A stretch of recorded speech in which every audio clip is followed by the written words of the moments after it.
Recording in progress. Thank you. I will now, let's go ahead and begin the meeting of the Board of Investments. I call to order at 9:30 a.m.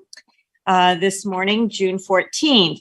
So let's go ahead and begin with the Pledge of Allegiance. Onyx, how do you feel about?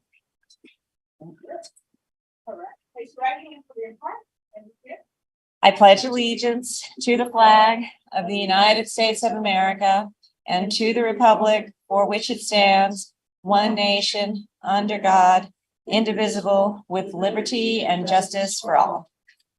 Thank you. Okay. Do we have any procedures under the teleconference meeting? We do not. All right. Linda, do you have any beginning announcements? Thank you, Ms. Sanchez. This meeting is being conducted as a virtual and in-person meeting. So we'll do a roll call of the trustees to confirm attendance. Mr. David Green? Here.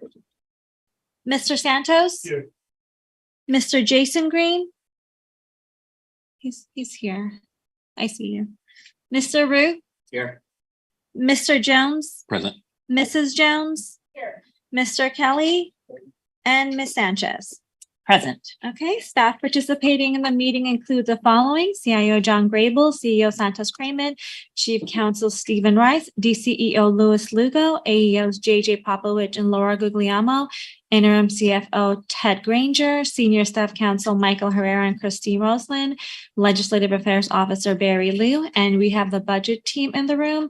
Investment staff include Christopher Wagner, Derek Kong, Jude Perez, Esmeralda Del Boss, John Kim, Tara Liza, Magdalia Armstrong. Consultants are Makita Investment Group, Alborn, Stepstone, Milliman, and lastly, Klausner, Kaufman, Jensen, and Levinson. Trustees, please use your raise your hand option to be placed in the queue. At this time, we ask all meeting participants to mute their mics until you're ready to speak. And now we may proceed with the agenda. Okay, thank you. Do we have a motion for the approval of the minutes or any requests for changes? Okay, Linda. Sure, Mr. Santos made a motion. Mr. Kelly. Okay. Mr. Green? Aye. Mr. Santos? Yes. Mr. Jason Green? Aye. Mr. Rue? Aye. Mr. Jones? Aye. Mrs. Jones? Aye. Mr. Kelly? Yes. And Chair Sanchez? Yes. Okay, the motion passes unanimously. Okay. Okay, moving on to item 4, public comment. Can we go ahead and get our first public comment up? Yes, the first speaker is going to be Brady Collins. Mr. Collins, you will have 3 minutes to address the board. Okay. Okay, thank you for having me, members of the board. My name is Brady Collins. I'm here with some of my colleagues as well in the back. We're here on behalf of Kiwa. Kiwa is a nonprofit organization in Los Angeles. We are a worker center and a community development corporation, but we're also here on behalf of our sister organization, CREW. CREW is the California Retail and Restaurant Workers Union. It's an independent union that was started in 2022. It unionized the first Korean restaurant in the country in Los Angeles.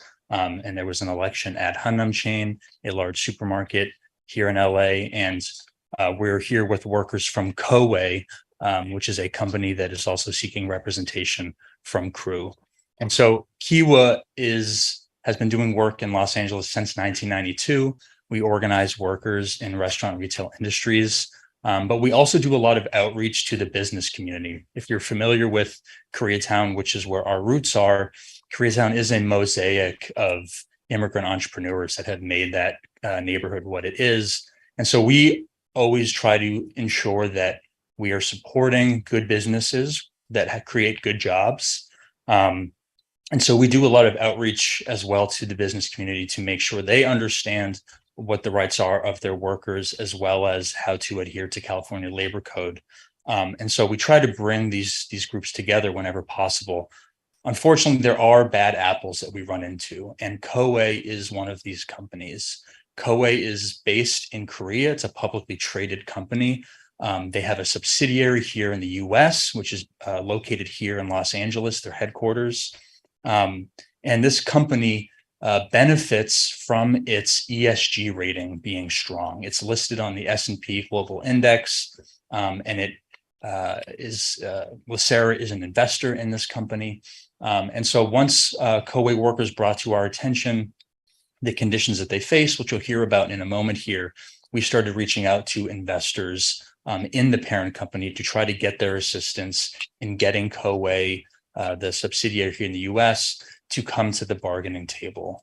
Koei workers have filed an election and won. It has been contested by the company several times. And so we're really looking for support from the investment community to help bring this company to the bargaining table and listen to workers' concerns, because again, we want Koei to succeed and create good jobs for its workers. So we have an investor newsletter that we send out every month. We've sent it to some of the staff at LACERA. We're happy to share it with all of you if you're interested. We'd love to come and give a presentation and share more details. Some investor analysts that we've been in touch with have lowered or have elevated the risk rating of Koei. And so we want to bring that to your attention today, that we think this is a risky investment. And I'll stop there. I see that my time is up. But you'll hear from a few of our other colleagues about what's going on in more specific details. Thank you. Thank you. Okay, the next person is Yune Park plus a translator.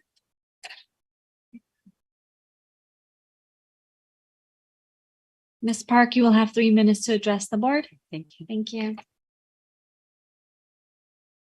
네, 안녕하세요. 저는 박은혜 코디입니다. Hello, my name is Bagune. 2013년부터 지금까지 10년째 코웨이에서 일을 하고 있습니다. Since 2010, I'm working at the 10 year in working at the Koei company. 회사가 성장하는 동안 저희 일하는 사람들도 굉장히 성실하게 열심히 일을 해왔는데요. As much as the company grow up and then we working hard for. 지난 7년 동안 저희가 임금이 한 번도 인상이 된 적이 없었습니다. Last 7 years, we have no increased wage. 그래서 작년에 저희가 2022에 모여서 회사에다가 임금 인상을 요청을 했는데요. 2022, we was asking to company raising up our wage. 회사에서는 저희와 대화하지 않았고 저희에게 임금 인상을 해줬는데 굉장히 안 좋은 상황에서 50센트 정도가 올라간 상황이 됐습니다. Yes, the company doesn't setting with us, and then we make up the only 50 cents raising up to the. 네, 그 이후로 저희가 직원들의 처우 개선과 또 회사와 소통을 요구하면서 노조를 만들기로 합의를 하고 크루에 가입을 하게 되었습니다. So we joined the crew because we want to increase our working environment and also our labor right. 그래서 1년 정도 시간이 지났는데 회사는 아직도 저희 노조를 인정하지 않고 직원들에 대해서 보복 행위와 또 차별, 그러니까 노조원과 비노조원에 대한 차별과 또 회사 안에서 저희 일하는 상황들을 더 악화시키고 있습니다. So we have a anti-union and then union people as company give us a different treat. And also we didn't get the right treat. 대부분 이민 노동자 여성들이고요. So most of foreigner is come from the Korea and working for the company. 중년 이상의 여성들이 성실하게 자기 일을 해나가기 때문에 회사가 잘 유지가 되고 성장을 했다고 생각합니다. Those are older ladies, middle age, and then they're working hard and they support the company. 지금도 저희는 회사와 소통하기를 원하고 회사가 저희 직원들을 좀 더 존중하면서 저희 일하는 거에 합당한 임금을 주기를 바라고 있습니다. We will like the communicating with the company, but company doesn't, but we still try. And also we want to get the right treat from the company. 네. Yeah. Well, I'm going to put the one more thing is the Koei company is we doing the air cleaner and then water firefighter. So it's the most people using it. And the Cody we do, we going to the individual house visiting and we changing to maintain the changing filter and then take care of the machine. So we really our time. We really bad environment of the working our situation, but company doesn't really much care. But we don't want a company get bad. We want a company get growing. But as a company growing, we want to growing our working environment and right treat. That is what we're looking for. So that's what we asking for the board. Please send a letter to our company, consult over to you guys. 네, 맞아요. 현장에서 일하는 저희들이 고객님을 친절하게 대하고 저희를 성실하게 해가는 것이 회사가 성장할 수 있는 원동력이라고 생각을 하고요. So we going to the individual house and then do the right service is making an improvement to our company. 그래서 저희 직원들에 대한 대우가 회사의 또 이미지이기도 하고 또 회사의 마케팅이기도 합니다. So how we going to offer working to the individual customer is for the company face because we are frontline. 네, 저희들을 위해서 도와주시기를 부탁드립니다. Please helping us. 감사합니다. Thank you. Thank you. Please note that we've added an additional 3 minutes for those with translation to accommodate for that. Really appreciate that. I'll check. And then the next person is David Aboud.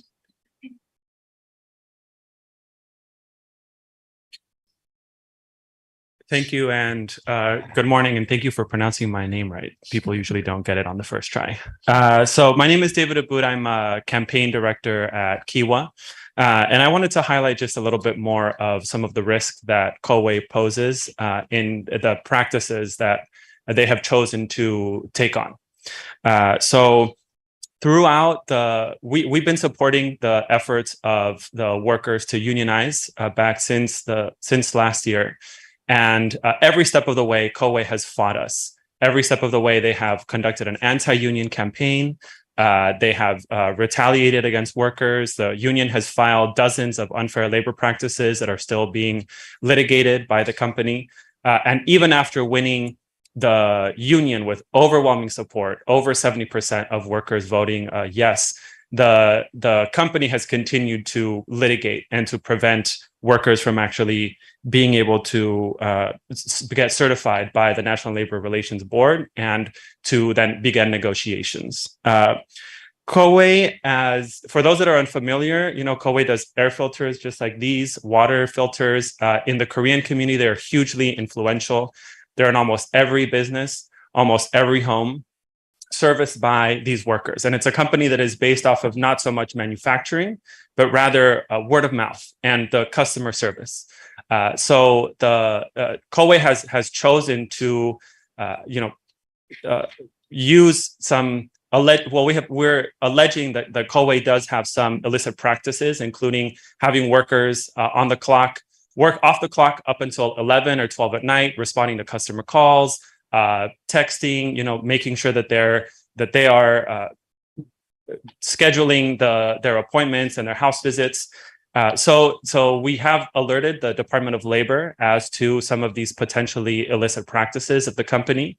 And this has resulted in, as my coworker mentioned, the increased risk of the company. So at this point, we have reached out to a number of elected officials. We do have the support of Supervisor Solis and Supervisor Mitchell.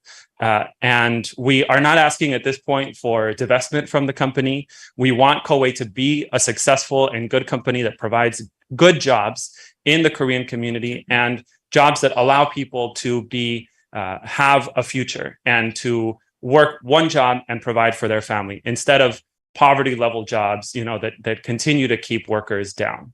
So at this point, that's what we would like to ask from you all, is if you could communicate with the company, if that's in the form of a letter, some form of other informal communication, expressing your concern and that you are monitoring the situation. We would be extremely appreciative of that. Thank you so much. Thank you. And also we did receive a written comment from John McKee that was emailed to you earlier today. So those are the comments. Thank you. Okay, thank you for that. And we will take it all under advisement. Thank you so much. Moving on to item 5, reports. Our first report, sorry. Chief Administrator. Thank you. I am on the wrong Apologies. Thanks. So let's move on to the Chief Investment Officer's report. Good morning, Madam Chair. Thank you. Good morning, trustees. It's great to be here in what is our final board meeting of the fiscal year. I didn't mean to cause a smile over there, and I'll try to truncate my comments a bit, just in the interest of time. Slide 4. This slide shows the performance of global equity markets. We put this up every month through the end of May. Rather than denoting what happened over the month, which is evident in the charts and the table, is next month we will begin our discussion of our strategic asset allocation. It is a year-long process, and it starts in many ways, and it will be discussed at the offsite, is our capital market expectations, not for a 1-month period, but for 10 and 20 years. And that really is the cornerstone of how we construct portfolios premised upon, that core belief of ours, which is diversification. And that will begin next month. Turning to slide 9. Slide 9 shows the performance of the fund as of the end of April 2023. We can see that the market value is at 72.7 billion. It may dip down, I believe. As of today, the flash report that I looked at shows that it's up from the 72.7 billion. We have, as the chart shows, the fund was up in April, sufficient cash at 938 million as of the end of the month. And on the right, our asset allocation really is spot on the functional targets set by the Board of Investments. Going to the next page. Thank you, Inga. The top line shows the performance of the fund over various time periods. For most of those time periods, we're above the benchmark. Recognizing, I've spoken over the last several months that because of some short-term anomalies with private assets, and it was referenced during the discussion about the real estate performance, we may give up some of our outperformance in our final year-end number compared to the benchmark, just because there really is a mismatch in terms of timing with public markets and private markets. But that benchmark review is part of our strategic asset allocation exercise. On the bottom of the page, it shows the performance of the OPEB trust. I'll note that we're nearing $3 billion. Once again, another milestone NAV level for the trust. And the strategic asset allocation exercise does include the OPEB trust. So that's something that we'll be going over as well over the next year. And that there's much more granular details about the components of both plans, the pension and OPEB in the quarterly performance book that is in the packets. Let's turn to slide 18. And slide 18 on the upper right shows our 5th functional category, much like the 5th Beatle. It's the 5th functional category. And it is designed to mitigate risk. It's used specifically to rebalance our strategic asset allocation on almost a daily basis. It's to reduce intra-asset category deviations, as well as maintain sufficient liquidity to pay benefits. Yet, as what we can see on the right-hand column, it's been an alpha engine for us. It's generated tremendous gains. Yet, notwithstanding those gains, I would like us as a group to revisit the currency hedge as part of our strategic asset allocation exercise. Just as a reminder, we hedge about 50% of developed market foreign currencies in our global equity portfolio. And I think that we should evaluate our portfolio with and without that currency hedge as part of our strategic asset allocation exercise. And one of the things that we can consider is, do we take a total fund approach, or do we just leave it in the sleeve, or do we not do it at all? Let's turn to slide 20. There's been much discussion about the right-hand side, team searches and vacancies. And I will make some introductions in good of the order. Specifically, we're joined today by two senior investment analysts that are new to the team, two FA2s. We will welcome them and go to the order, as well as two interns. This summer, we have 4 interns. 2 started last week, and they are with us today. And there should be additional hires that have signed or in the process of signing. Offers are outstanding that should start before the next board meeting as a tease. And I look forward to making those introductions both today as well as next month. And the last slide I'll mention very quickly in what is a record pace through the CIO report is slide 23.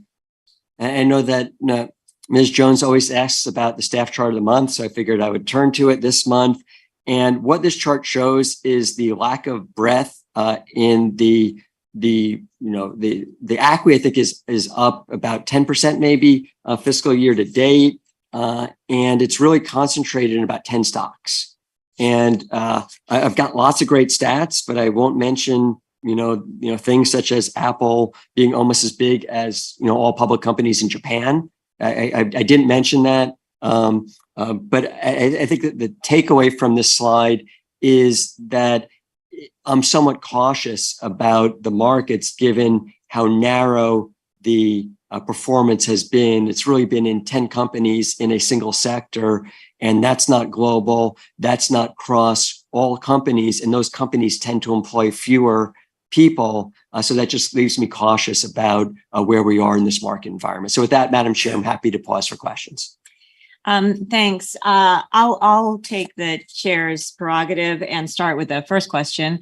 So there's tomorrow we'll hear the final result of the Fed meeting, but the anticipation is that we're going to get a pause, possibly a July hike, and then we're done. And there's a lot of question as to whether or not we will see a soft landing, a mild recession, a growth recession, lots of words kind of popping around. But in that kind of an environment, it's the sort of environment that tends to, the markets tend to suffer death by 1,000 cuts over that part of the environment. And given that, as you mentioned, the private part of our portfolio is still going through the reckoning, and we're starting to hear of kind of small ventures running out of money, the sort of great extinction of the early stage of the kind of pipeline, and even some mid or later stage that may or may not be able to do some M&A. How many thousand cuts do you think we're going to experience in our portfolio relative to the broad market? Madam Chair, I would say that our portfolio is reflective of the total market, in that every single security in the world just about is in our portfolio in some shape or form. With that said, we have an increased allocation to private assets compared to where we were, during the GFC, for example, or prior recessions. And this is also the environment where a rising cost of capital, so that may impact those private valuations, that may impact companies that need growth capital, need incremental funding, and their valuations predicated upon a specific funding event. So I think that there's potentially more lumpiness in our portfolio, and that's something that I'll mention. Later this morning we have a presentation from the actuaries about investment risk being, maybe the biggest risk in the portfolio, and I will answer that it's something that we have to be ever vigilant about because of the lumpiness of an increasing percentage of the portfolio. But maybe the positive is that with higher interest rates, potentially we can recalibrate the portfolio to the extent the board wants to, and maybe reduce certain risks that we've had to embrace. And the follow-on would be, what is our how much dry powder do we have to take advantage of the opportunities that we see? We have significant dry powder. We have, as a team, we always focus on making sure that we rebalance and that we always have that 900 million or so is the target to finish every single month, 3 months benefits. But our portfolio is very liquid. And I think that it's something that we can provide solutions to those that need capital. And I think that's a very, it's a great place for us to be in from an investment standpoint. Okay, any other questions? Just a couple of months, Chair. I appreciate that, the liquidity comments. But, you know, in 2008, we came very close to not having sufficient liquidity in the portfolio. So this is something that has kept me up at night for many, many years, worrying about that, and I appreciate your diligence in keeping us relatively liquid. Also, you know, there was an article, actually, Mr. Patrick sent me a copy, or sent most of us a copy of an article talking about the private equity, or the fact that CalPERS went into a moratorium in private equity, and as a consequence, they estimate that they lost about 18 billion. What I'd like to comment on that is that while they went into a moratorium, not only that we continued to invest through a private equity strategy, but we increased, as you mentioned earlier, the allocation there. And I just, for the life of me, I don't understand why would somebody, or set of trustees or staff, decide against private equity. But I just want to say that I'm very happy with what we have done in private equity, and I believe in private equity. In my opinion, that's the strategy that has done the best for us. So kudos to the private equity team and the entire investment staff, and of course, the great leader, the CIO. Okay. All right, thank you. Any other questions or comments? All right, thank you, Mr. Grable. We'll move on to our member spotlight. Thank you very much, Chair Sanchez, and good morning, trustees. So the member spotlight is an opportunity for us to shine the spotlight on the public servants that provide the services to the residents of Los Angeles County, and an opportunity to remind ourselves about the people that we serve and why what we do is so important. So this month, we're recognizing Barina Now Garcia. Ms. Garcia is retiring from the Department of Children and Family Services after 31 years of service. And that's an incredibly important job, taking care of the children of the county and the families of the county that are in need. And it's also a very difficult job. And so Mr. Garcia has also been very active in a number of Asian American associations in the county. And she's looking forward to continuing that, looking forward to continuing to learn about her culture and enjoy her retirement. And so we thank her for her service, and we thank her for being a representative of the people that we serve in this county. Thank you. Thank you, Mr. Green. I just want to lift up and thank Ms. Garcia for her years of service. Incredible work that's being done at the Department of Children and Family Services, not just because it's been my department for the last 23 years, but I know the great work that they do. So thank you, Ms. Garcia. This has become my favorite agenda item every month. So thank you for this. Hey, thank you. And moving on to the Chief Executive Officer's report, Mr. Kryman. Yes, Trustee Sanchez, trustees, good morning. I did want to just mention that I did read about the Adopt a Family program that she was involved with as well. Incredible program. And I'm happy to say LACERA has always been a participant in that program. But I'm going to make this very, very quick. I know that we have a lot of items on the agenda. So I just wanted to point out that the LACERA election process is well underway. The nomination period is open until June 20th of this month. So the voting period, I wanted to remind everyone, begins in August. That's when the actual election, where our members will receive either a ballot in the mail. They'll be able to vote electronically or by phone. So we have at the Board of Investments, there are 2 seats that are open for election. And so we look forward to assisting with publicizing the election, partnering with the executive office to make sure that we get broad participation from our members. Also wanted just to point out a couple of items in terms of our recruitment efforts. Yesterday, I'm happy to say that we let the exam for the division manager positions out. And so we're out looking for qualified candidates. There's 3 specific areas that we're looking to recruit for. One is the division manager for administrative services. We need a benefits manager, and then of course the member services manager as well.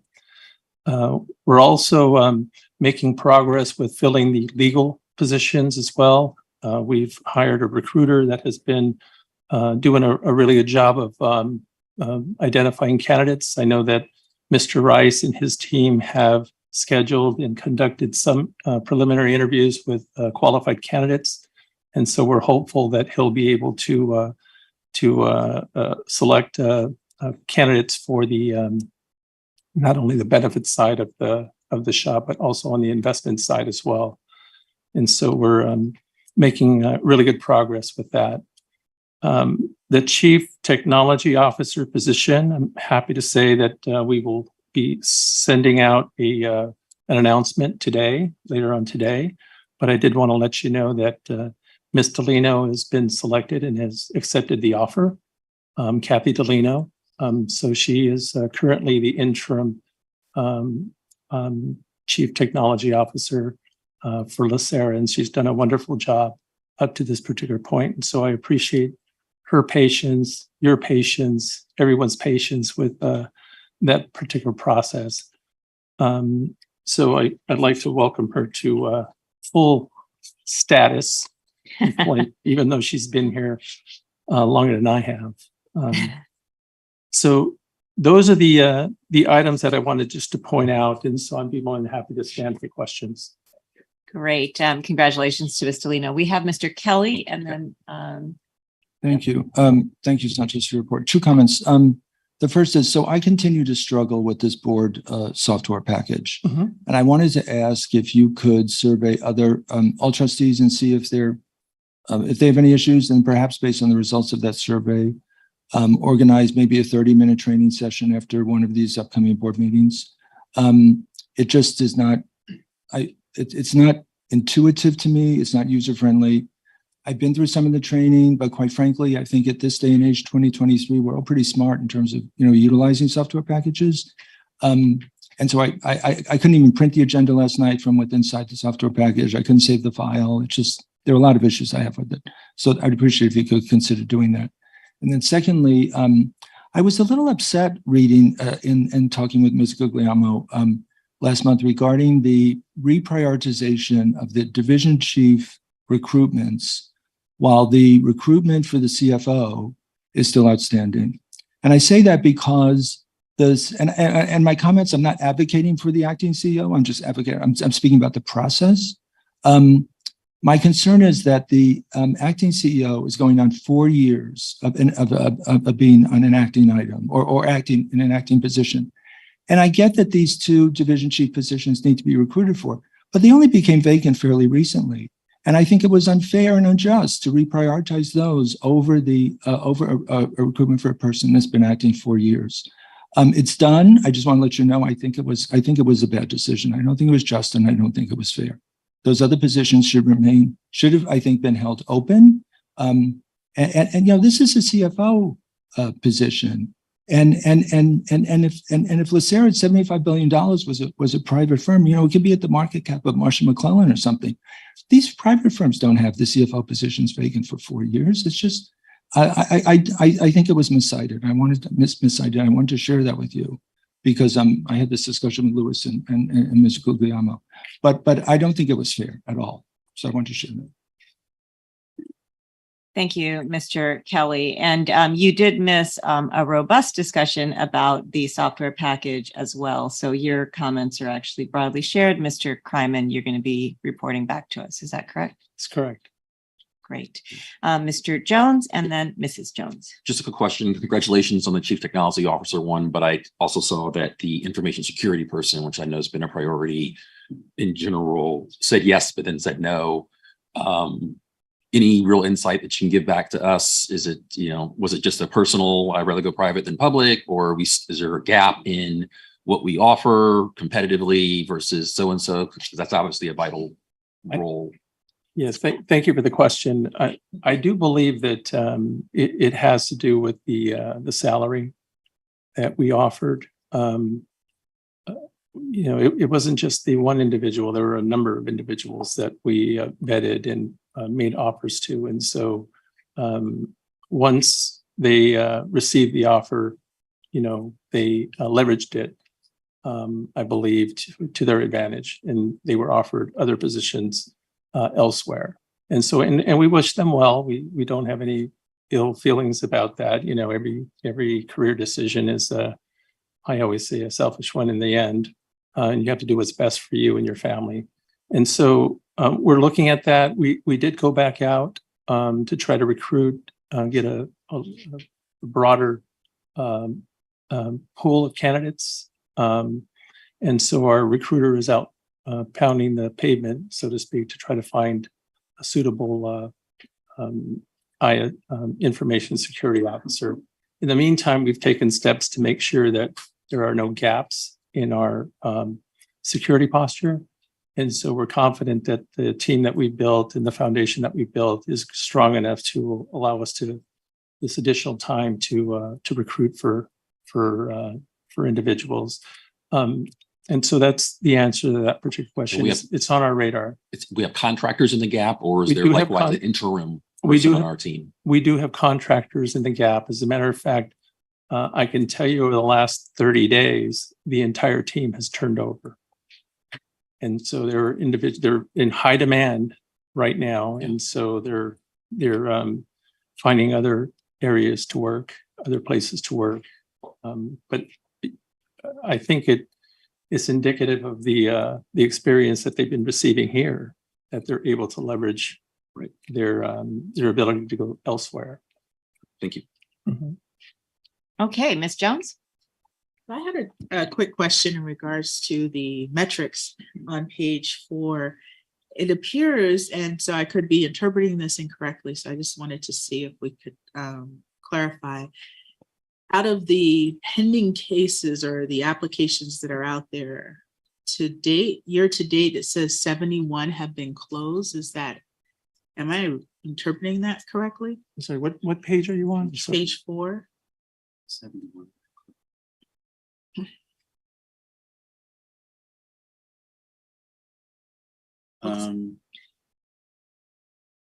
Are you looking at, I'm sorry, applications filed by type? Is that the? Oh, is the microphone, isn't it? Yeah, no, it's on. Thank you. Are you looking at applications filed by type? Is that the one? Yes, so we have, Yeah. it says 957 applications that are in process. At the very bottom, it says 71 year to date have been closed. And I guess my question is just trying to have understanding if that's standard, because it sounds like that ratio is pretty low compared to the number of applications that are out there. The applications closed are those applications that aren't processed to the board, if I remember correctly. So they're administratively closed. I see. They don't follow through, or they don't meet the requirements. They don't submit, certain documents that they have to move forward. Perfect. Yeah. Understood. But I believe the 546 year to date Are is the actual process right. retirements. to the board. Awesome. Yeah. Very good. Thank you. Okay, Mr. Santos? Yes. Thank you, Mr. Kryman. And thank you for finally getting the recruitment going here. Appreciate that. But my question to you, and it might involve Mr. Rice, our attorney, part of the problems that we have with the information technology position is LA County's position on that granting our request to make changes in that classification, specifically with regards to the salary. So strategically, have you thought about taking that information? You stated earlier that it was not just one candidate, but several candidates decided to go elsewhere. What's the possibility, or what would be the strategic advantage for us if we were to take that information, draft another ordinance to the Board of Supervisors with all the information that we have and make another effort to try to get the Board of Supervisors to grant our original request that is going on now for many, many years. Yes, I have and will be again reaching out to the Chief Executive Officer's office to talk to them about these new developments in terms of the difficulty we were having in recruitment. And it is really salary based, a lot of these, even for example, the placements for the CTO and others is at the top range. I mean, I'm talking about almost hitting the ceiling. And so that makes it very, very difficult for us to recruit. And so I will be reaching out to them, talking to them about those particular issues. I've also provided Mr. Rice the information. We're going over the information so that we can talk to our legal team, for example, about how this impacts us in our ability to administer the fund, which is your fiduciary responsibility, my fiduciary responsibility. It's not the county's, and this is indicative of that playing out, quite frankly. And so I think that the individuals that we did bring on board are highly qualified, very proven. So I'm not worried about the quality in terms of the individuals that we selected and the ability for them to do the work. But I think the compensation definitely has to be addressed at these particular higher levels, as well as the entire salary structure of the entire organization, quite frankly, needs to be readdressed. In leverage, if I may, Madam Chair, in leveraging your relationships in the county and your experience in the county, have you had an opportunity to talk to the department head for ISD regarding whether or not they are struggling as well in hiring technical people for the county? I have not had that direct conversation with them. I know that it's been a problem ever since I can remember in terms of recruiting. And that's 30 years. It's 34 years. 34 years. But who's counting? So it has always been a problem. And I know that the department heads, just from the conversations I've had, have never, quite frankly, agreed with the compensation recommendations that are coming out of the CEO's office. And so they struggle just like we are, quite frankly, in terms of trying to recruit at those salary levels that they approve. Maybe they could join a lawsuit. Thank you. Thank you. And if I could just chime in on that and add a suggestion.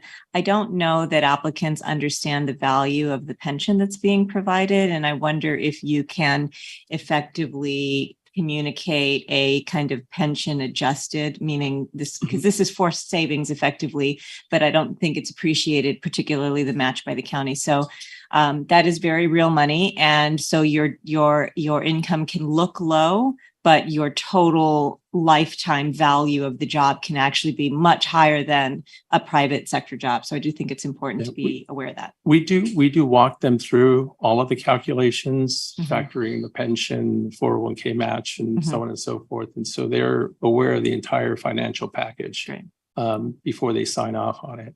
Now, Pepper does make it more difficult for us to recruit because of the cap. Right, we have 170,000, I think, is the cap, and so it's not quite as attractive as it was in the past. Got it.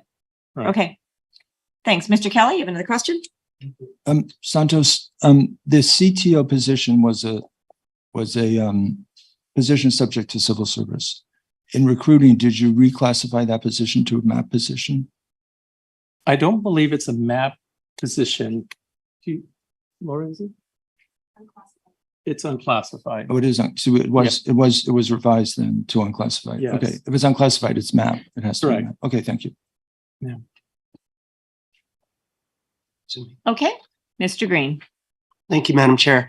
You might want to also advertise that they would be overseen by two very supportive and good-looking boards as well. So, no, I'm just kidding. Yeah, I don't know if that helps. I know that one of your priorities when you came in as CEO is to build a team to look at cybersecurity. I know it's one of these things that keeps me up at night. How has this kind of gap in hiring and difficulty in hiring affect cybersecurity and protecting LACERA? I'd like to say that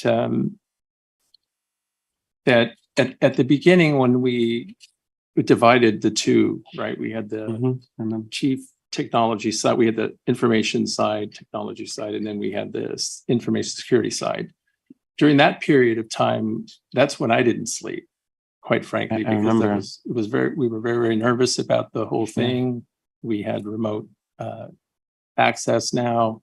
And so I think that the framework that the original individual that we brought in, Bob, I forget his name, Schlottenfeld, did a really good job of providing the framework, the security framework that we're using. And we've been following that as a playbook, as a guide, and the individuals that we have been recruiting, we've been fortunate because they have had the specific skill sets and qualifications that we really needed.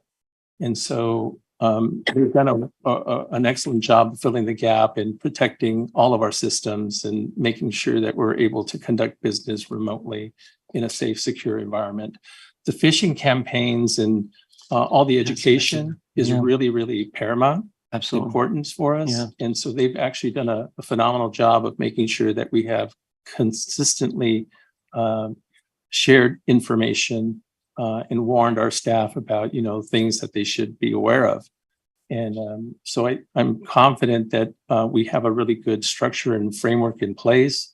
We have added a lot of consultants and other platforms that assist us with monitoring it 24/7, as opposed to the way it was, which is, we just basically powered everything off and then we come back in the morning and turn everything back on and then, see what happens.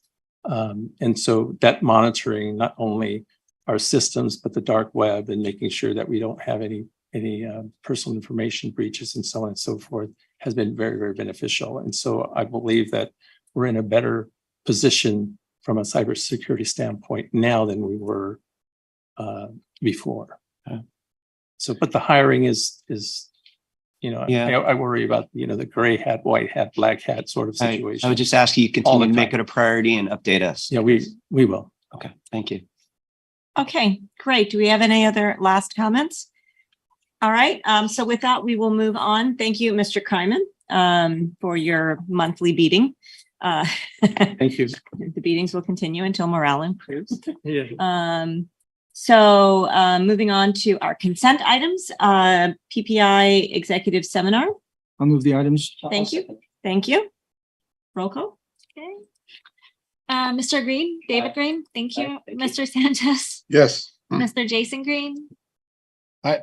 Mr. Rue, Aye. Mr. Jones, Aye. Mrs. Jones. She's on. She's just Okay. Mr. Kelly Yes. and Chair Sanchez. Aye.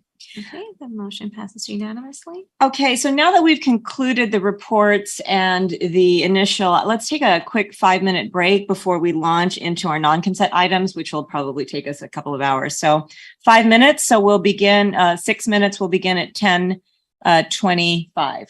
Thanks.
Recording stopped.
Recording in progress.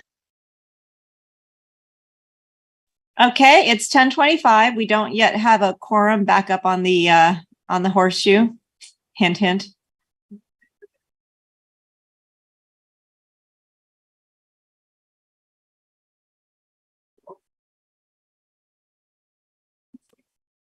Okay.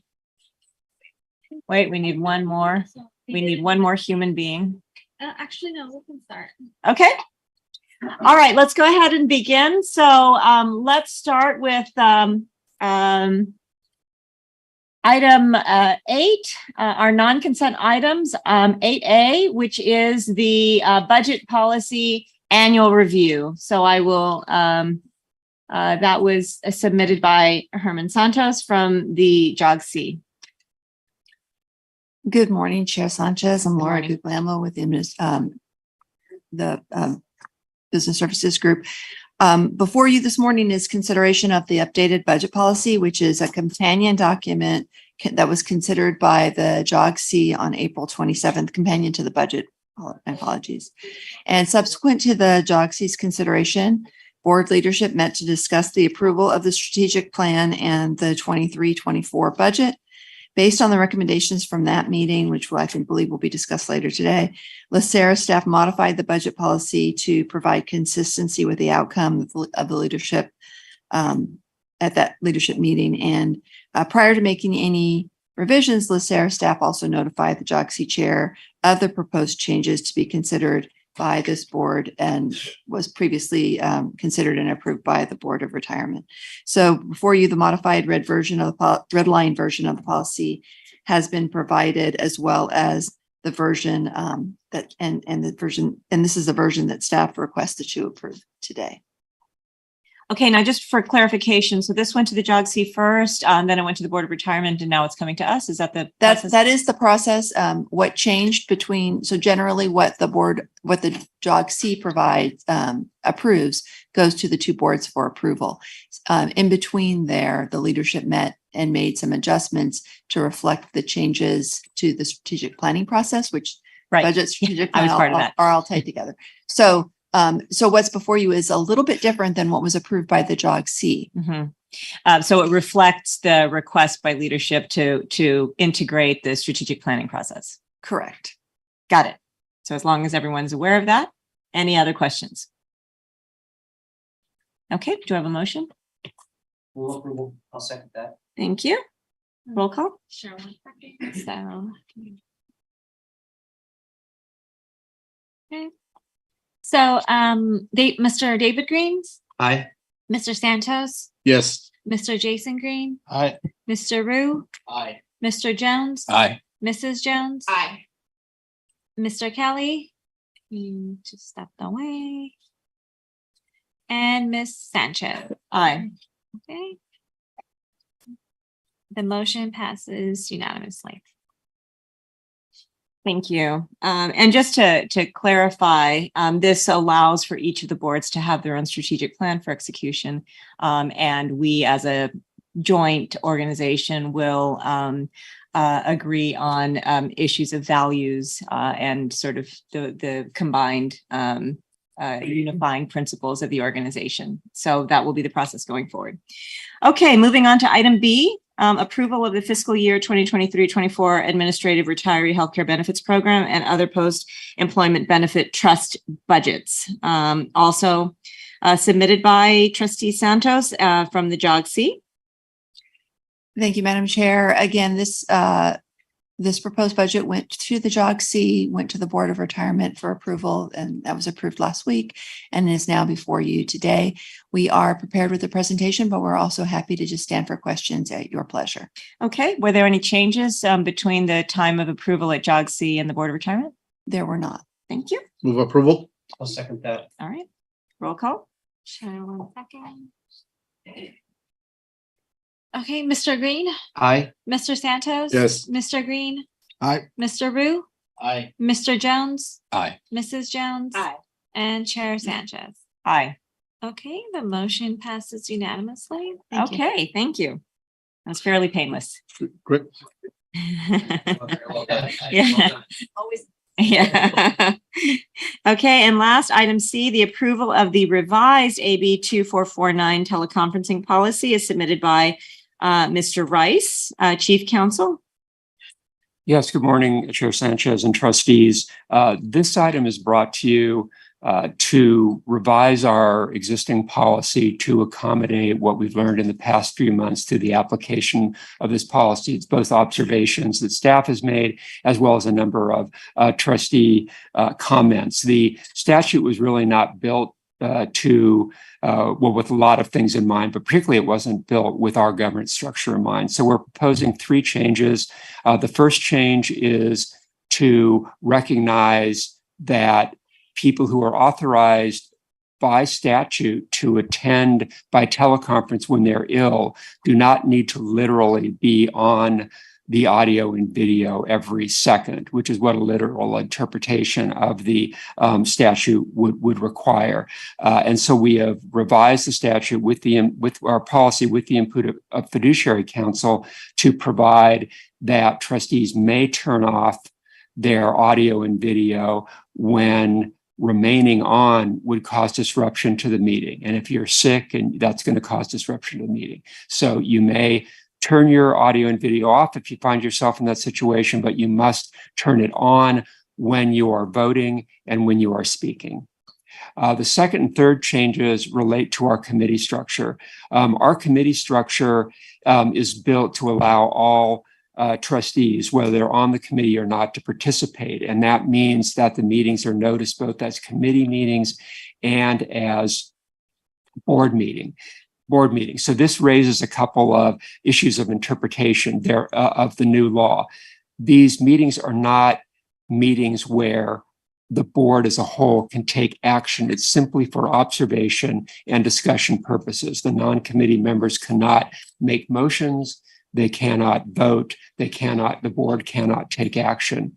So what we've done to bring the quorum and meeting limitation requirements into alignment with our governance structure, we have, again, in consultation with Fiduciary Counsel, proposed new language where there need not be a physical quorum of non-committee member trustees in Pasadena in order for those non-committee trustees to participate in committee meetings by teleconference. And then the final change is that we have changed the way limits are calculated so that all trustees will have whether they're on a committee or not, will have a separate limit for each committee.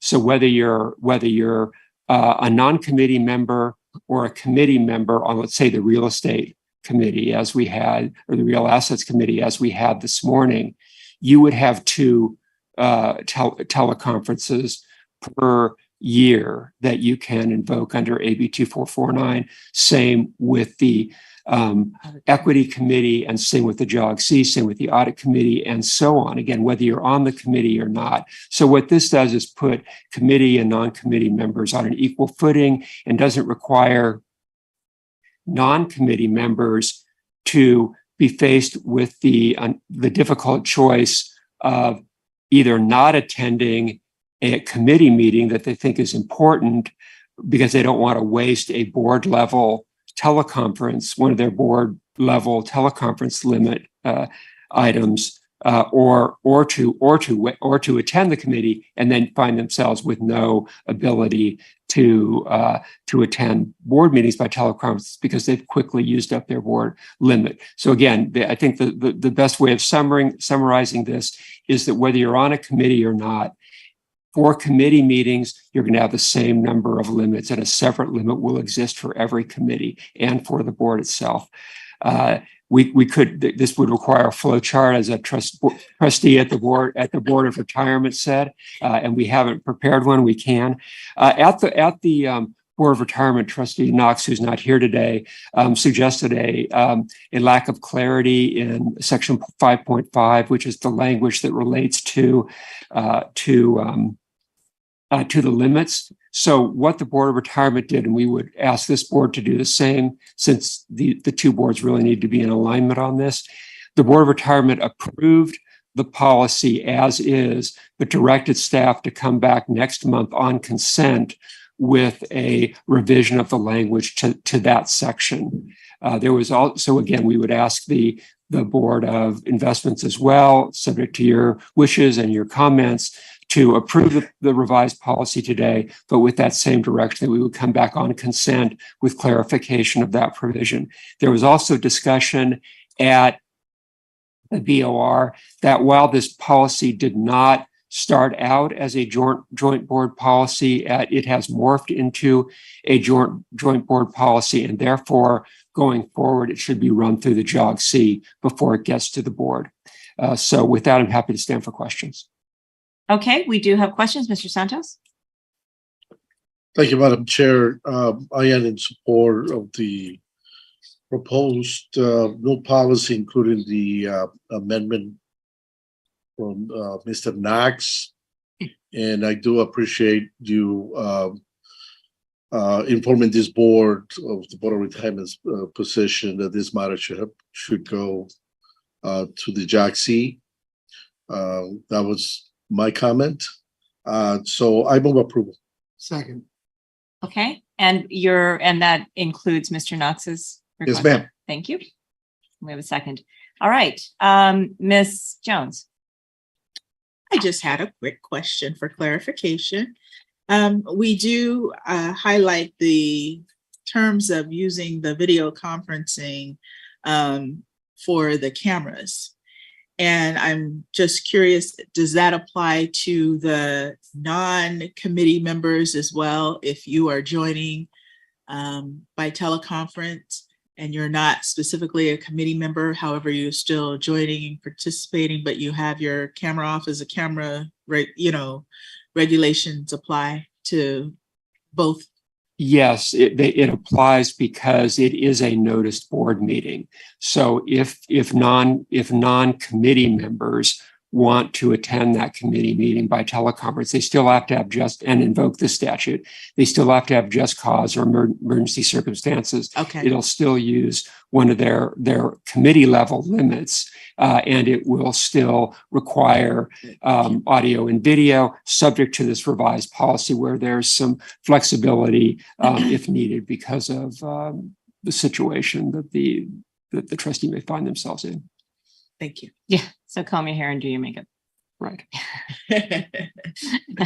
I still think we should attach a picture of my video that day, just as an example. Mr. Any other questions? No, thank you. Mr. Kelly. Thank you. Stephen, I just want to make sure I'm clear. So if you, committee meetings are always, well, most times are before or after a board meeting. So it's unusual to me, it would be unusual for me for someone to want to attend just a committee meeting, because that person then will likely not attend the board meeting. So that person would need to invoke the exceptions for attending a committee meeting on which he or she does not sit? Yes, because it's noticed as a board meeting. So then likely the person would have attempted to invoke the same exceptions for attendance at the related board meeting. That's correct. And so they would use up one of their teleconference limit at the committee level and one of their separate limit for the board itself. Okay.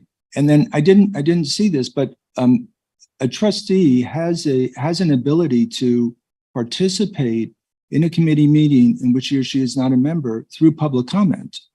That is true as well. That's always true. Yeah. Okay. Because I've invoked that in the past for matters that I felt I've wanted to express my opinion or voice on. I've submitted comment through public comment, but not attended the related committee meeting. Yeah. The difference there, yes, that there's absolutely that right. The difference is that a trustee participating through public comment would not be able to sit at the dais and would not be able to participate in discussion. They would be limited to the 3 minutes. Understood. But the trustee, if submitting written comment, would still have the ability to have his or her voice heard by the other trustees. Yes. Okay. Thank you very much. Okay. Mr. Jones. Who's up first? Yes, I'm up here. All right, so the question is, I've had a couple of occurrences where I wanted to attend a committee where I was not a member, but was relegated to just doing it through the public thing, and I couldn't do it through the Zoom link. None of that has been adjusted by the cause, or has it? Because now I can use one of the chits associated with a non-member. I'm not there, but I'd like to participate. I would use the new chit associated with the committee thing. I'm just trying to figure out. I just had So I'm familiar with the situation that you're talking about. Sometimes the trustee may be running late to the main board meeting, but they want to attend the committee meeting before and from their car via teleconference. Unfortunately, unless you can invoke just cause or emergency circumstances, that remains not possible. We can't stretch the statute that far. To include traffic as a just cause? That's right. We can in LA? In Los Angeles? We can think about a legislative amendment on that, but not so far. Okay. Thank you. Thank you. All right. So we have a motion and a second. Any other comments? All right, moving on. Roll call. Mr. Green? Aye. Mr. Santos? Aye. Mr. Green? Aye. Mr. Rue? Aye. Mr. Jones? Aye. Mrs. Jones? Aye. Mr. Kelly? Yes. And Chair Sanchez? Aye. Okay, the motion passes unanimously. And just like that, we're at reports. So moving on, thank you, Mr. Rice. Moving on to our 2023 Actuarial Risk Assessment Report. That will be given by, is that Mr. Granger? Yes, good morning, Chair Sanchez and Board of Investment Trustees. Just a quick second. And if we could pull up the slides, please.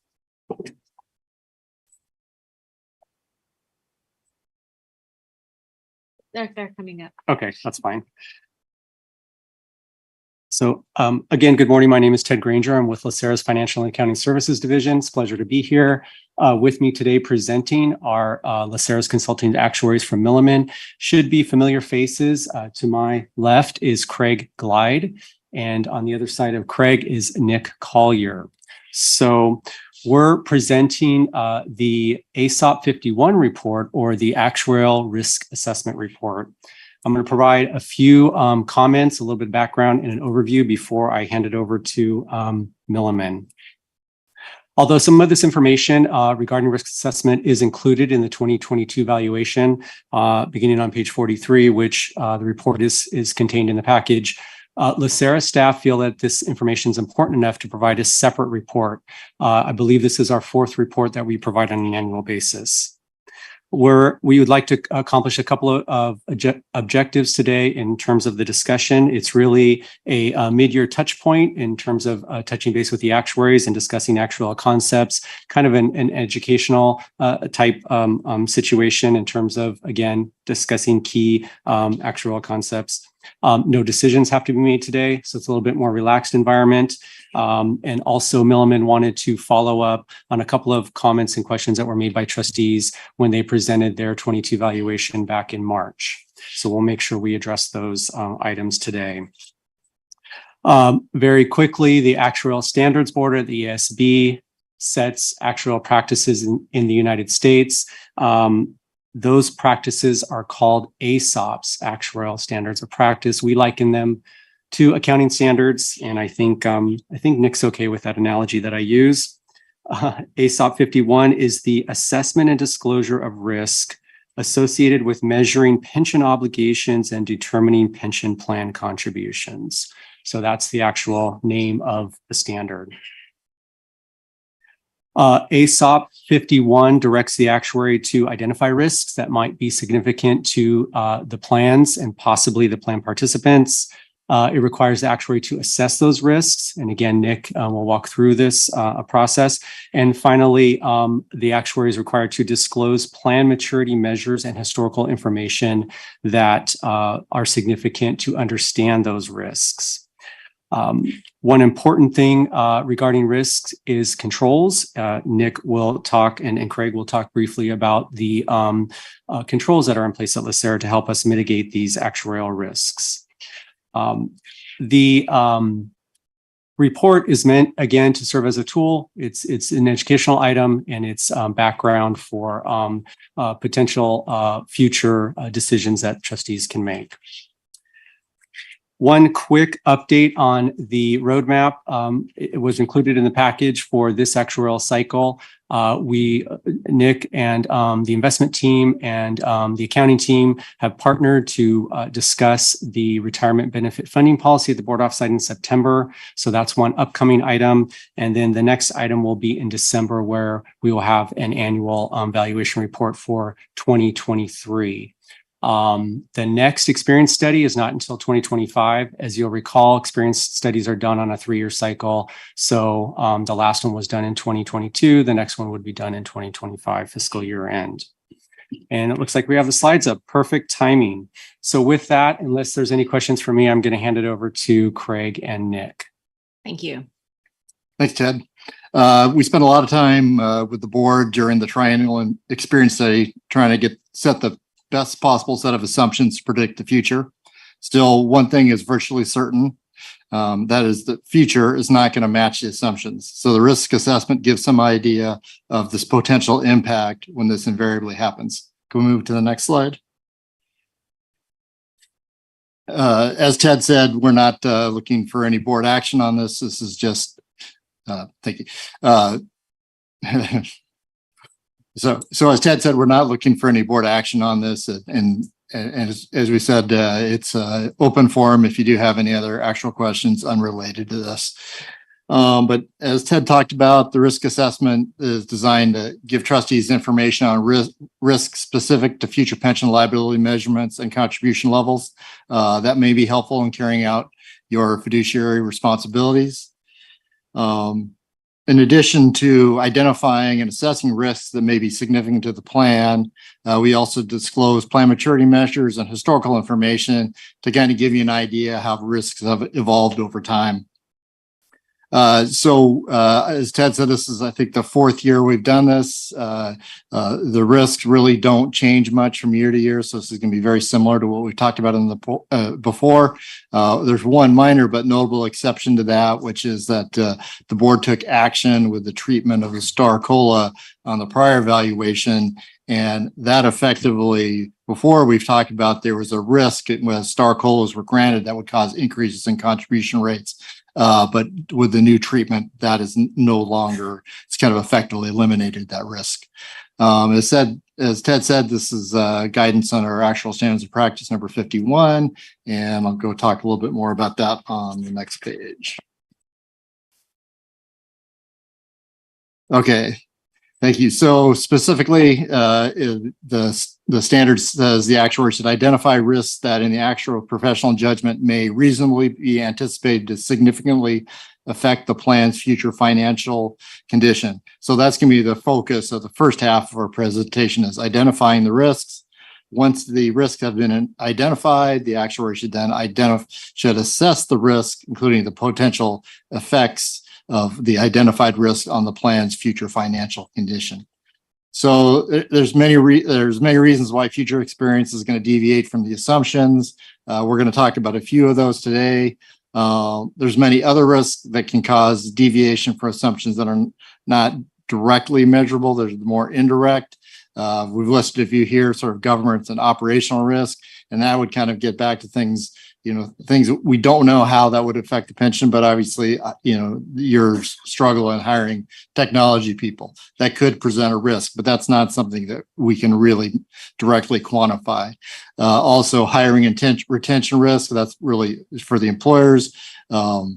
If your active population declines, that's going to present a risk to your payroll because you fund as a level percentage of payroll. So if you're not getting that payroll in there, you're not getting the contributions in there. Lastly, inflation risk, which I think is probably the most understandable of those, because that at least indirectly influences obviously salaries, payroll, investment returns, and it has a more direct impact on the retiree COLA. So when we perform the triennial investigation, we try to take into account all these risks as much as we possibly can. So we tried, but they manifest themselves in the specific assumptions we have in the valuation. But we do realize there are other risks out there that cannot be directly accounted for. So moving to the next slide. So in simple terms, actuaries view risk as the likelihood and magnitude of things not going according to plan. And the standard actually lists risk as you can have upside risk or downside risk. Now, upside is when things go better than the assumptions predicted. Obviously, that's less of an issue and it's easier to respond to than downside risk when things go worse. So our focus today is going to be on the downside risk. We've tried to kind of quantify the risk, the individual factors, the risk factors here on this chart, showing the lowest risk on the green side and the highest risk on the red side. Craig's going to talk more about these, so I will leave that to him. But obviously, just as Mr. Grable alluded to, we view investment risk as the highest risk. And we can see that more on the next slide.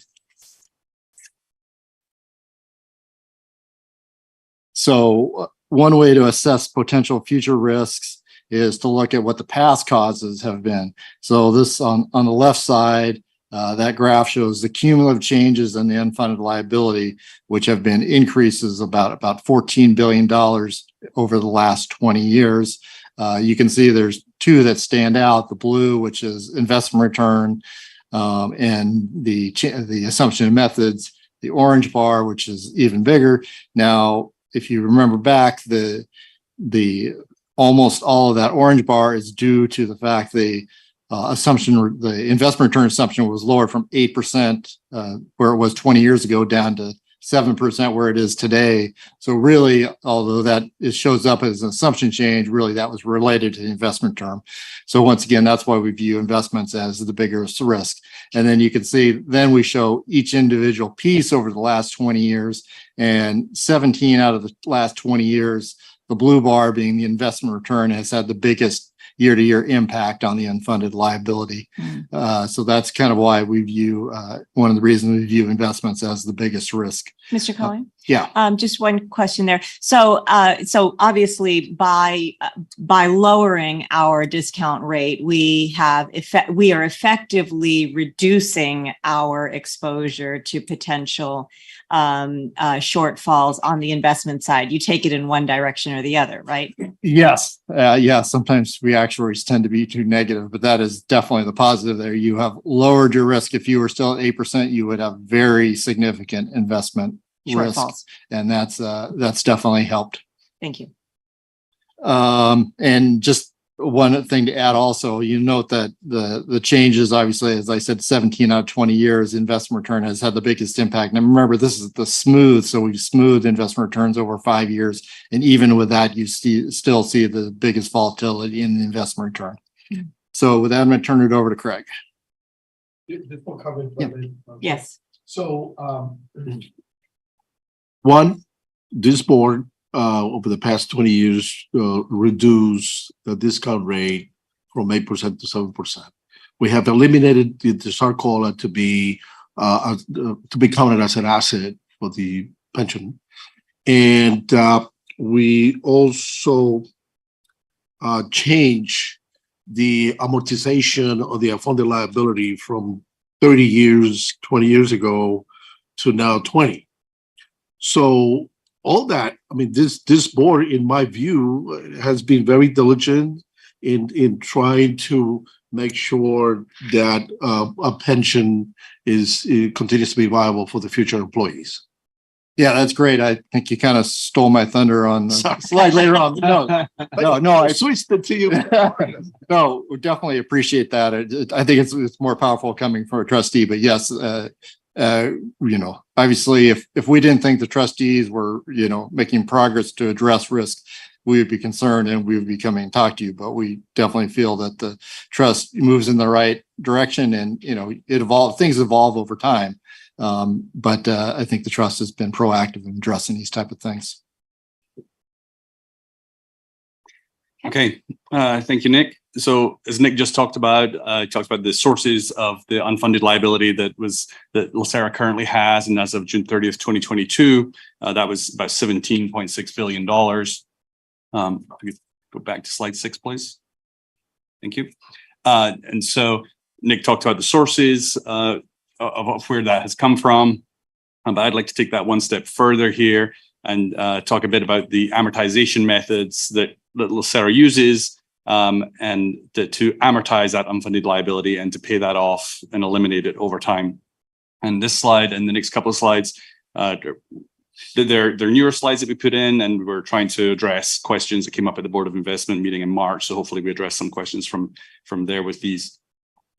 But as you just discussed the amortization method, LACERA currently uses a layered level percent of pay amortization method over 20 years.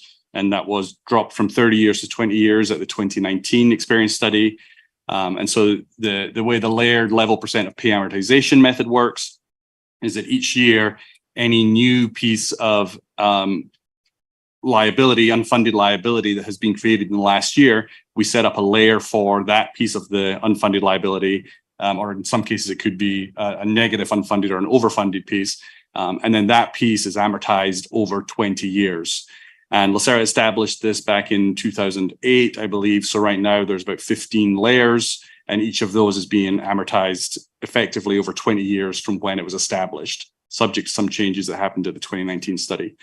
And so that is then amortized at a level percent of pay, and so that it's designed so that it can produce a stable contribution rate for employers over time.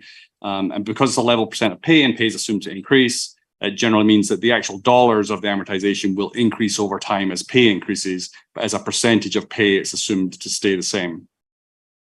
So this is just one amortization method. There's obviously many different types and flavors of amortization methods out there. But in general, the goals of any amortization method, there's two main goals. One is that we want to make progress towards being 100% funded in a reasonable period of time. And two, we want to provide sustainable levels of contributions for employers with manageable changes so that it is easy for employers to pay the contributions and to plan and have them be predictable over time. There's a bit of competition between those two goals because in one sense, I mean, just to get to 100% funded quickly, we can put in more contributions, but then they may not be sustainable. And on the other side, if we could have sustainable levels of contributions, but if they're too low, then it might not aid getting to that 100% funded ratio in a reasonable time. So the chart on this page, we're comparing the current amortization method with an alternative method, just to describe and discuss some of the different ways that methods can achieve those goals. And so in this chart, the blue bars and the blue line, those are the current amortization method, and the orange bars and lines is an alternative method. And so what we're doing here with the orange bars and lines is we're saying, instead of it being a 20-year layered percentage of pay, what if it was 20 years, but the dollar amount of the contributions was level over time? And as I mentioned, because pay goes up, that generally means that the contribution rate would, as a percentage of pay, will fall over time. And so that's what you can see in these lines here. The blue line, which is the current policy, shows a level percentage of pay contribution rate over about that 20-year period of the amortization policy. And then after 20 years, we expect that it's going to be, the unfunded liability will be fully amortized, and so the contribution rate will fall. When we switch that to look at it on a level dollar basis, the contribution rate needs to stay higher, is higher at the beginning, but then that contribution rate is going to stay flat over time. So as a percentage of pay, it's actually going to decline over time.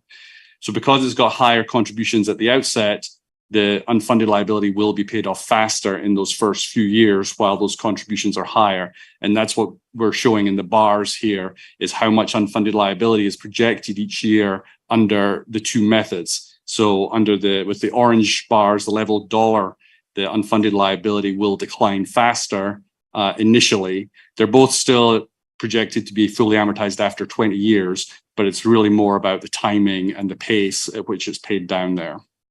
And so that they just achieve some of these goals in slightly different ways. And I just note that the 20-year level percent that LACERA uses is consistent with actual guidance from a couple organizations, such as the California Actuarial Advisory Panel. And they seem to prefer level percent over level dollar. I'm not as strong as that, but just want to know that you're doing what's generally accepted in the actual community. Yeah. Yes. Thank you. It is that layered approach over the last 15 years is very common throughout California and nationally among public sector retirement plans. Next slide, please. So in this chart, our goal here is to look at what on a one-year basis, just from 2022 to 2023, what impact the investment return could have on the unfunded liability over that year. As I mentioned, in 2022, the unfunded liability was about 17.6 billion. And in this chart here, what we're showing is, well, if the investment return was X% between 2022 and 2023, what would we project the dollar amount of the unfunded liability would be in 2023?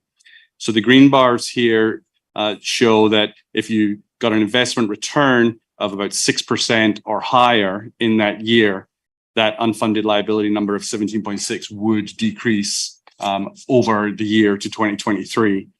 And if the investment return over the year was below 6%, then that $17.6 billion number will grow over the coming year. And so the actual number where it crosses over is about 5.75%. But So if the return is greater, the unfunded liability will fall, all else being equal. And if the return was lower, it would increase. One of the reasons it's 5.75 and not just the assumed 7% return is that there are some deferred investment gains in the system that are going to be recognized. And so that has a bit of an impact. So we don't need to earn the full 7%. And also that at the 7% level, we are assuming at that point that the unfunded liability is being paid down somewhat through the amortization method. But if just to maintain it at the 17.6 billion, about 5.75% is the sort of the investment return bogey that would achieve that. Next slide, please.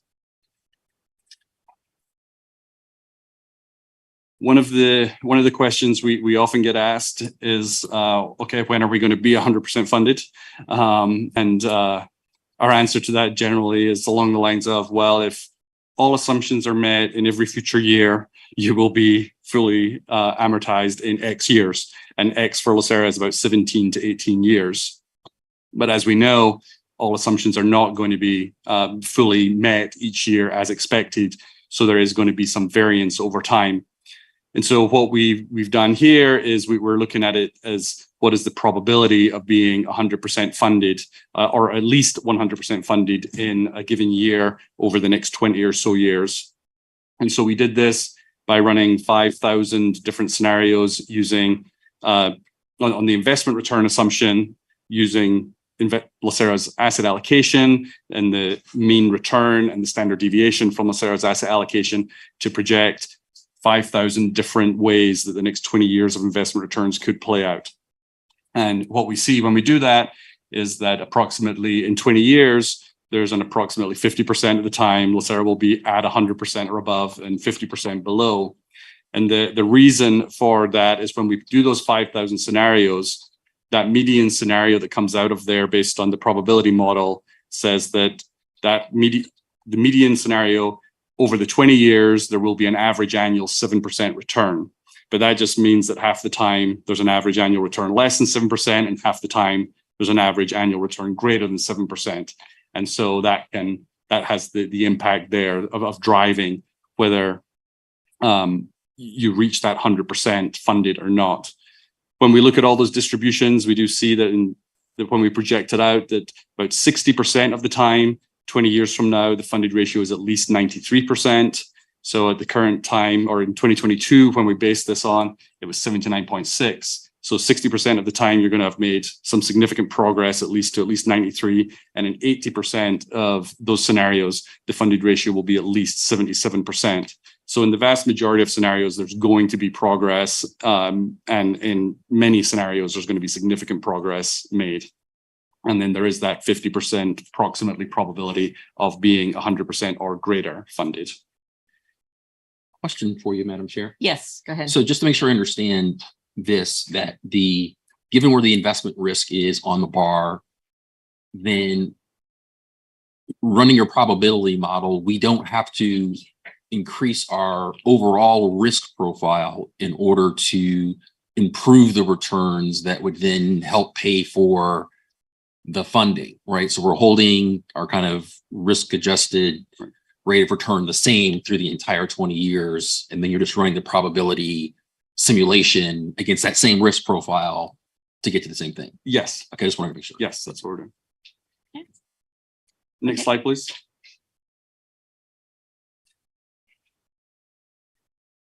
So one other way that we look at when we're identifying risk, we look at the maturity of the plan.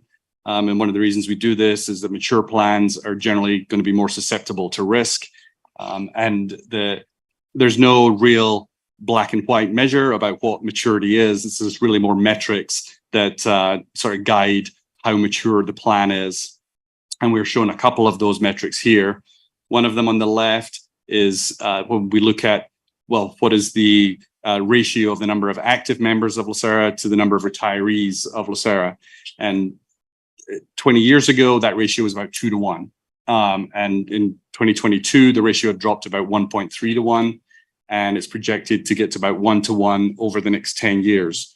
And generally, the closer that ratio gets to 1 to 1, or the lower the ratio gets, that's a signal of maturity of the plan. So 1-to-1, the plan's definitely considered a mature plan.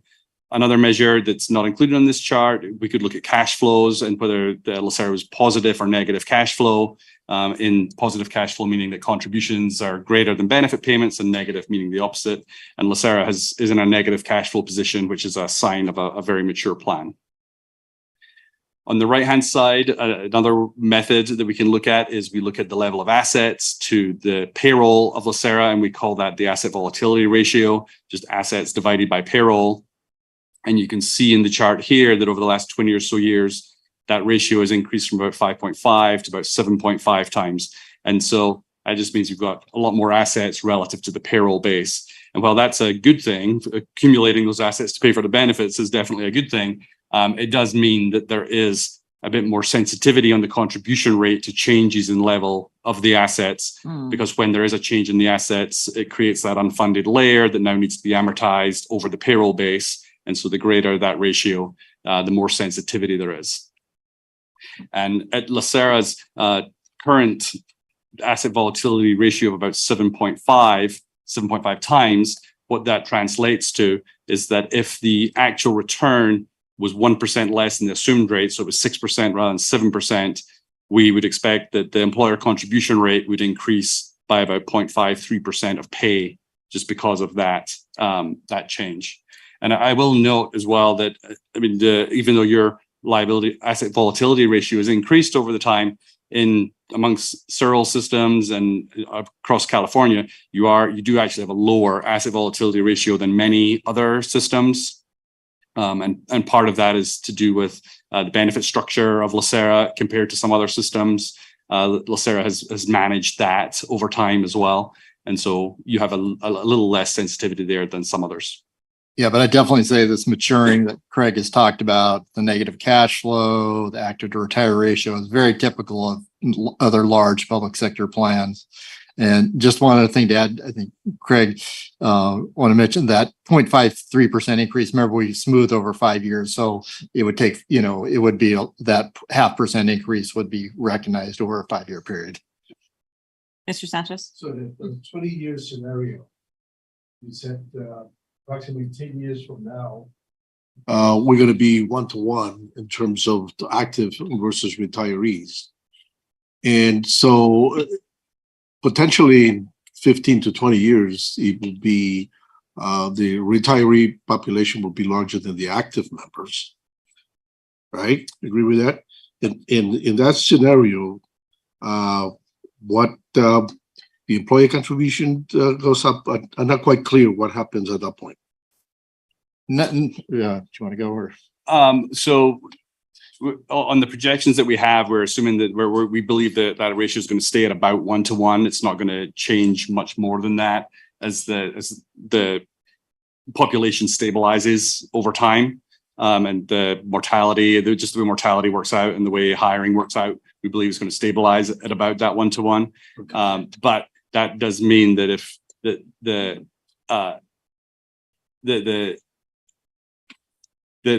payroll, the amount of the liability to the payroll is going to have grown, and the assets to the payroll is going to have grown, and so any of those changes are going to be more pronounced. Yeah, I'm not sure if that. So no direct impact on like member contribution rates, but employer contribution rates are going to be more volatile because you have a smaller active population, which they're not directly supporting it, but the payroll on the contributions on the active payroll is, supporting that unfunded liability.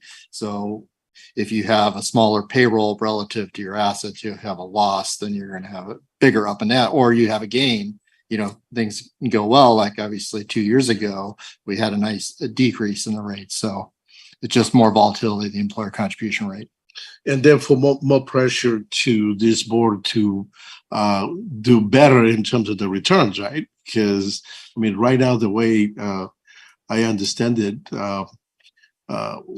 75 cents of every dollar that we pay out in benefits comes from return on the investments, if I'm correct.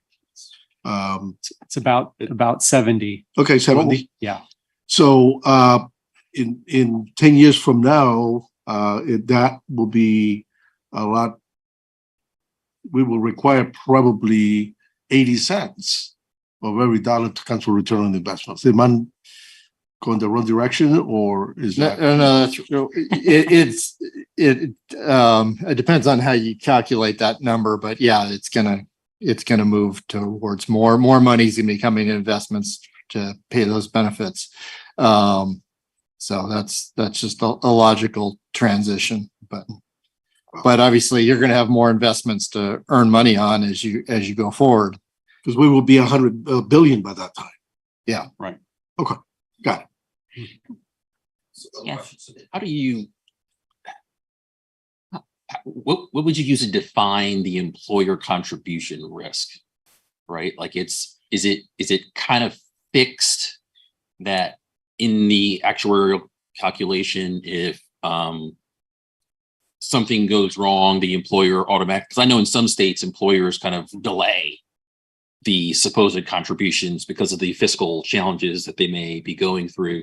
So at what point up that curve does the employee contribution risk really become a risk in the overall funding model, so that we do know the sensitivity to where the investment has to make it up versus, And Patrick, in our case, the employer is the sponsor. So the sponsor. Yeah. Yeah. We view it. We view it as all that risk falls on the employer. And there's, I'm not going to get into it, but there's legal, language that, addresses that. And obviously the county has historically, paid for this, but that's a good point, that there are systems in other states where the plan sponsor has Taking a holiday. has not been fiscally responsible. Okay, Mr. Root. Yes, on your previous slide on the you talked about your assumption of the 20-year average with the 7% return. How did you come with the 7% return? Mud wrestling. So that's based on the LACERA's asset allocation. So when we are looking at setting the investment return assumption, and we look at what the allocation is of LACERA's portfolio, and using the capital market assumptions from LACERA's investment advisors and from our own investment advisors, we look at the asset allocation and see what we believe a reasonable long-term assumption is from that asset allocation. And for LACERA's, it's around roughly 7%. Do you do a historical, like for the past 20 years, what it was, or? We do look at what the historical experience has been as well. And largely that's more to direct that, well, especially if we've had some poor years in the most recent years, then we might expect some kind of turnaround, so that over the next 10 years, we might expect higher investment returns and vice versa. And so we do look at the historical returns to factor that in to the looking forward. May I just clarify that, Mr. Yu, the answer to your first question was that we do get a recommendation, but the board ultimately votes on what the discount rate should be. And we certainly, for those of us who consult with our supervisors as well, supervisors' offices to get the county perspective as well. So there is a lot of perspective that is put into that, but it is ultimately a vote by this board to determine what we will do in order to remain fiscally prudent. Just out of curiosity, do you know what the 20 or 30-year average is of the return for LACERA? We have it's the CIO's report every month. Wow. They list the 3, 5 year, 10 year, 20 years. Something like that. We have it in our valuation report as well. I don't remember off the top of my head exactly what it is, but we can get you that number. It is in the report. And it's a lot better than it was a couple of years ago, because the 20-year, because the .com bubble kind of dropped out. So it kind of depends where you measure. It still has a financial crisis over 20 years, but I think you're going to be somewhere in that neighborhood of 7%, but I don't know the exact number. I thought it was higher, but yeah. So Trustee Wright, I'm not sure if you were on the board at the time, but back in October, November, December, we went through the experience study process, and we vetted through all of the both economic and demographic assumptions with the board. We had a couple of different discussions, and as Trustee Sanchez mentioned, the board voted on the investment return assumption. So we'll use the 7% for the next 3 cycles, the next 3 years, and then we'll look at it again in 2025, as I mentioned in my opening comments. So that's kind of the experience study cycle process. Thank you. And I'm actually 3 months old, so. Okay, got it. Okay, Mr. Kelly? Thank you, Madam Chair. I did want to note, I don't see Mr. Knox here, our county treasurer, but every spring, the county treasurer goes back to New York to pitch the county's credit ratings with the county chief executive officer and the county auditor controller. And this year, once again, the county received the highest credit ratings possible from each of those three rating agencies. The county has a long-term commitment, 25 years plus now, with meetings, annual financial obligations. It doesn't skip and go on holiday. And the ratings really do reinforce the board's commitment to fiscal, very prudent and conservative fiscal budgeting and spending policy. So kudos to the county for being a good plan sponsor in this area. Thank you. And the unions. Yeah, thank you. Mr. Grable had a comment, and then we have Mr. Green. Thank you, Madam Chair. The answer is 8.6% net since 1988 annualized. Correct. Thank you. Thank you. Thank you. All right. Thank everyone. Keep up the good work. Yeah. Thank you. Mr. Green? Thank you, Madam Chair. Yeah, thank you, everyone. I just, we try to simplify it for myself. A scale of 1 to 10 under your risk. You put payroll risk, personnel risk, hiring retention. I would say it's 6, right? 6 out of 10. So there's a little bit more than halfway risk with. Where I'm going with this is that when your guys' evaluation, and I know we look at it in the actuarial report and whatnot, but PEPRA and talking about payroll, and I know the liability falls on the sponsor primarily, but it goes in line with some of the other questions. It is going to be a factor, employee contribution. It's believed that the risk of PEPRA with not getting those higher paying jobs filled, even though there might be an increase in payroll amount, which there'll be less people making those contributions at that higher amount. And that higher amount of payroll has also been pushed up through contract negotiations or, based off COLA and whatnot. So I'm asking specifically, are you guys looking at that kind of stuff, legislative impacts, into Searle, specifically from PEPRA? Is there been strong analysis of what PEPRA can do to the recruitment and retention for county employees? No, we haven't. That's as we talked about. That's kind of an indirect impact. So we haven't done that specific analysis. But remember, PEPRA does go up. So PEPRA went up. The PEPRA compensation limit up 5%, 5.5%, 5.5% last year. So it has, and I think it's going to go up more next year. So it has moved a bit. So it does move up, but it is a bit of a concern. Yeah. I mean, but it's not that type of thing. It doesn't directly impact us, but like I said, if the county can't field positions and they aren't getting contributions on that, that's where it kind of flows through to our work. So yeah, two things. I mean, we're looking at 20 years though. That's what we're pushing out 20 years. So, it's not the threat now, right? It's what happens in the fire environment 20 years from now. And yeah, I use the doctor analogy. What's PEPRA cap right now? What the 5.70? Yeah, 160, 160. So it's going to match up. But if you want a good doctor to come to USC and whatever that salary schedule is, salary schedule 148, whatever, and they're getting an annual income of $300,000 or $400,000 for that top-notch surgeon, but they're not going to see that into retirement because PEPRA cap will never catch up to that salary schedule. So where's that doctor going to go? Mm-hmm. And that is a major contributor of employee contributions. So that I believe is the threat of PEPRA, is that we are not going to get those people into those positions. Mm-hmm. Because it's not going to be attractive into retirement, right? Because of the caps of PEPRA, and we're going to see it in all facets. Both public safety and everywhere else. So, I guess what I'm asking is I would like that, with the board's okay on it, to start looking at that. We're looking at 20 years out.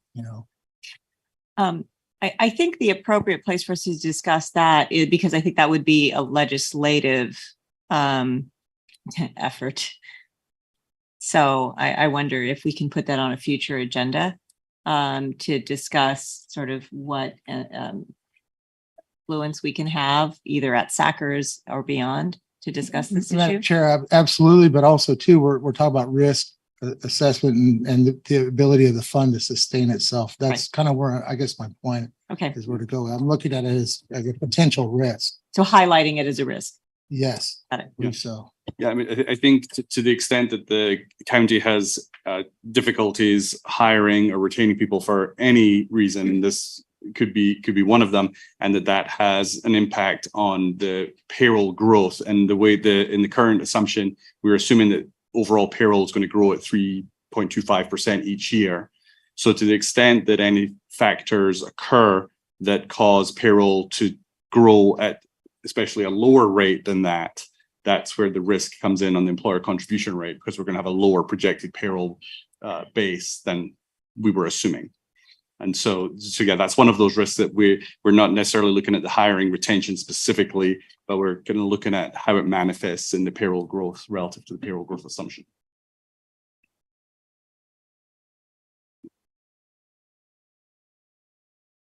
Okay. Any other questions? Now, would you want to run a calculation that's specific to the request, or do you think that stabilizes over time, or can we take that up at another meeting just as a matter of reporting back to us?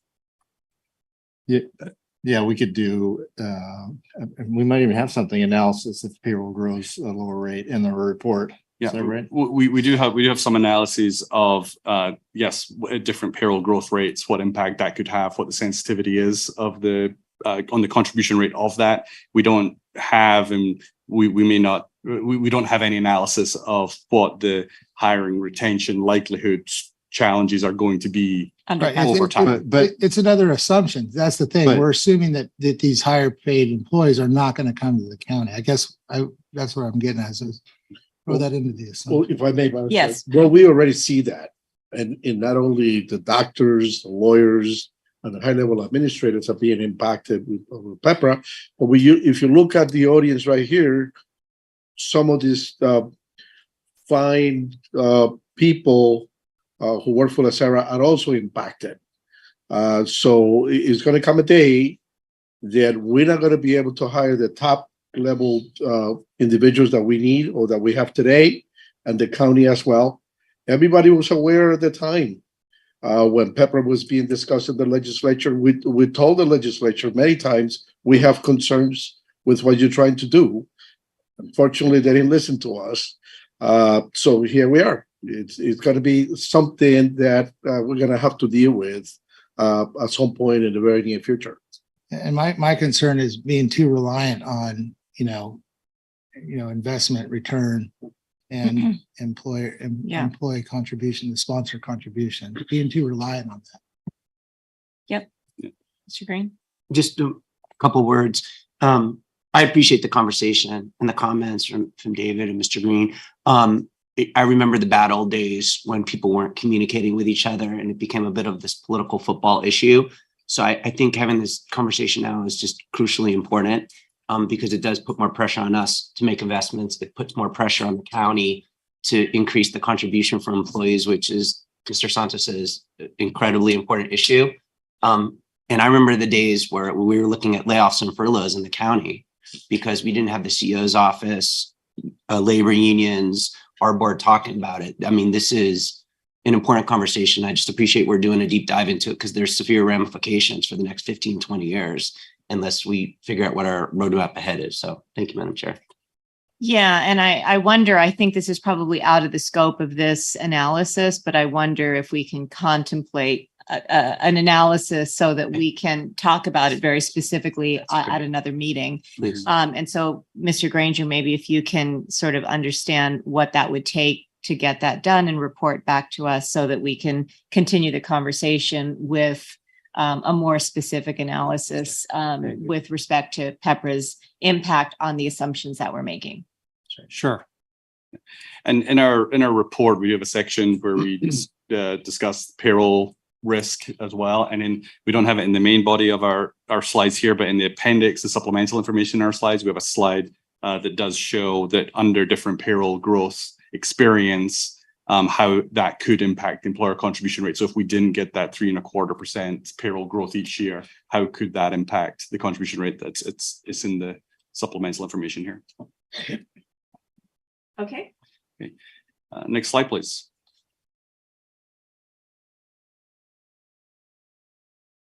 Okay, so moving more from the identification side of risk into the assessment of risk.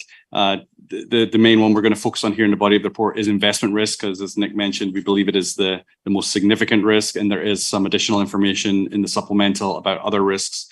But when we're looking at the investment risk here, we look at it in a couple of different ways. The first way I'm going to discuss it here is just on a 1 year sort of negative 10% investment return. What impact does that have on employer contribution rates and on the projected funded ratio and the unfunded liability?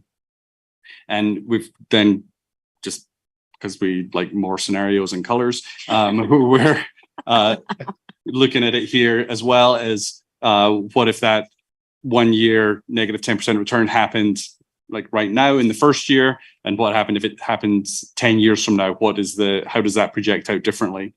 So the chart on the left here shows the projected employer contribution rate under both of those scenarios. And so not surprisingly, if the blue line where the shock happens immediately, there's a gradual increase, and that's as the 5 year smoothing of that investment loss gets phased in through the asset method. There'll be a slow increase or a 5 year increase up to about that 35% level from the current 25%. And then we're projecting now that's getting amortized at that level percentage of pay. So the rate will stay flat at about that 35% until about 2040. And by that point, some of the unfunded layers are starting to be fully amortized and drop off. And so the contribution rate will start declining. Conversely, if that return happened 10 years from now, would project to stay at about the 25% level for the 10 years, then we'd have the increase over that 5 years after that negative 10% return happened out in 10 years from now, 2032, 2033. So it's going to increase. One of the things you see there is that ultimately, if that happens, the highest rate here does go a bit higher than it is under the current assumption. And that's a sign of the maturity aspect that we talked about earlier, that by that point, the fund will be a bit more mature. So there's more sensitivity to the investment loss at that point. But under that scenario, the rate will go up and then it's going to gradually come down, but it'll stay higher 20 years out from now because it's been delayed 10 years. If I can just interject something though, there's actually, we did a similar scenario for CalSTRS, and they're not as mature as LACERA. So if you look at the same scenario, the orange line goes quite a bit above the blue line, whereas LACERA is already quite mature. So even though we're projecting it's going to mature a little bit going forward, really it's not, the change is not as significant as we've seen in some other systems. And looking at the chart on the right here, now we're looking at the lines are showing the projected funded ratio over those 20 years under those two scenarios.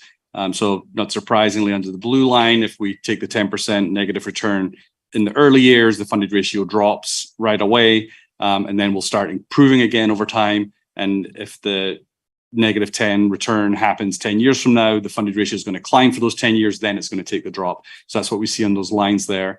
And then the bars show the development of the unfunded liability under both of those scenarios as well. So under the blue bars, the current short-term loss scenario, we get that increase in the unfunded liability in the near term, and then it's paid off over time.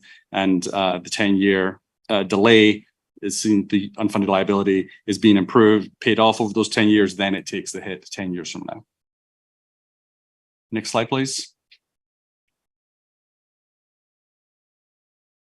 So back to our 5,000 scenarios of investment return here. The thing the takeaway here is that our chart here is showing the projected range of potential employer contributions over the next 20 or so years. The blue line is that median return assumption, and the green and orange lines are the 25th and 75th percentile assumptions.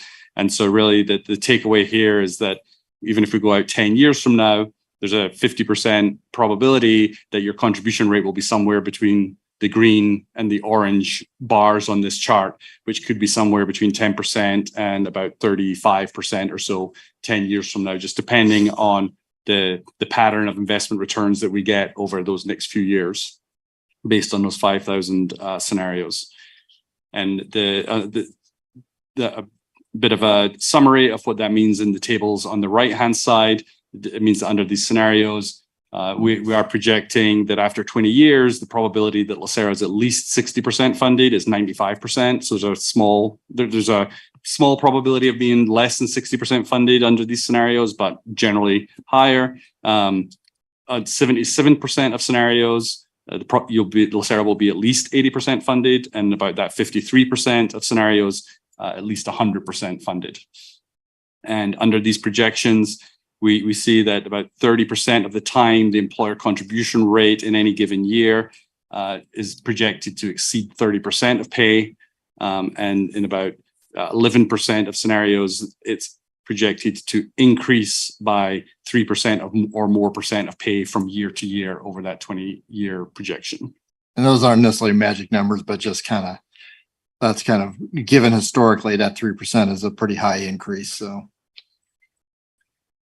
next slide, please.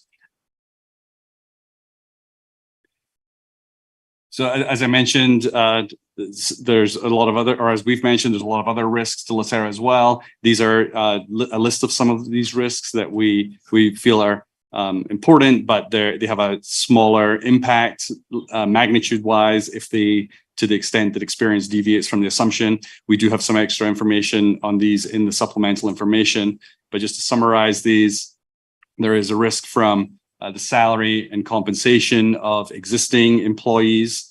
And so to the extent that people get salary increases greater than assumed, that will increase liabilities faster than we expect and create an additional unfunded liability. And if they're lower than expected, the opposite will happen, that the liabilities will increase slower than expected. On the payroll growth side, we talked about the payroll growth side, just how a decrease in that or a decrease in payroll or an increase in payroll less than assumed will have that smaller payroll base, and that can have an impact on employer contributions and increase employer contributions as a percentage of pay. On the retiree COLAs, there's the two items of COLA here. There's the annual regular COLAs and there's the star COLAs. As we discussed, the star COLAs, the board took action at the last experience study to remove the risk of the star COLA here. And the annual regular COLAs, so to the extent that inflation is greater than expected, that can cause some higher retiree COLAs, but the LACERA has caps on the amount of annual COLAs that can be provided at 2 or 3%, depending on the plan that retirees are in. And so that helps to mitigate the risk there on the retiree COLA from higher inflation. The mortality, actuaries generally like to think that we can predict mortality pretty well. And there's a lot of data out there on mortality. So we feel like the assumptions are pretty good there. And so that any deviation from that is likely to be small in any given year. But if mortality was to improve faster than we expected or slower than we expected, those consistently over time, then those could add up over time. But perhaps the bigger risk on the mortality side would be some breakthrough in medical advances, medical treatments that could really result in longer life expectancies. That would be a bigger risk on mortality there. And on the contribution risk, the main risk there would be of the employer failing to make contributions. And as has been discussed here, that's the county has a long track record of making the required contributions. So we would consider that to be a relatively smaller risk in the scheme of the risks that we have here. And with that, we can move on to the next slide, please. Okay, thanks, Greg. So the purpose of the risk assessment report is to get an understanding of LACERA's risk. So actuaries tend to be kind of quantitative in nature, and the standard that this risk report is based upon talks about identifying risks and assessing risk, but it doesn't talk about, what do you do to address the risk, or what changes you should make. And so we just wanted to make a little commentary, and we've kind of alluded to this, what LACERA has already done, and talk about some other things LACERA's done. So I note that specifically LACERA's policies and procedures to guide it in the fulfillment of its fiduciary duties, and to address the management of risk. And specifically, we call out on the asset side, LACERA regularly performs asset allocation studies, which are integrated with LACERA's funding to set a target allocation that maximizes return at a level of risk that is acceptable to the system. On the liability side, obviously, we do the experience study every 3 years to set reasonable assumptions. And on top of that, I'd add that one thing that LACERA does that's probably more than most systems is they do actual audit every 3 years. So that's reviewing. So that's giving a second opinion on the assumptions, making sure they're reasonable, making sure that Milliman's calculations are accurate, to make sure that there's no issues there. And the last thing is funding. And we definitely talked about that one a bit, the things that LACERA has done over the years. Obviously, the recent change to STAR-COLA, the change to the 20-year layered amortization, the reduction in the investment return assumption. These are all things that obviously are addressing risk and reducing risk. As we've talked about in the past, it's not free to reduce risk generally.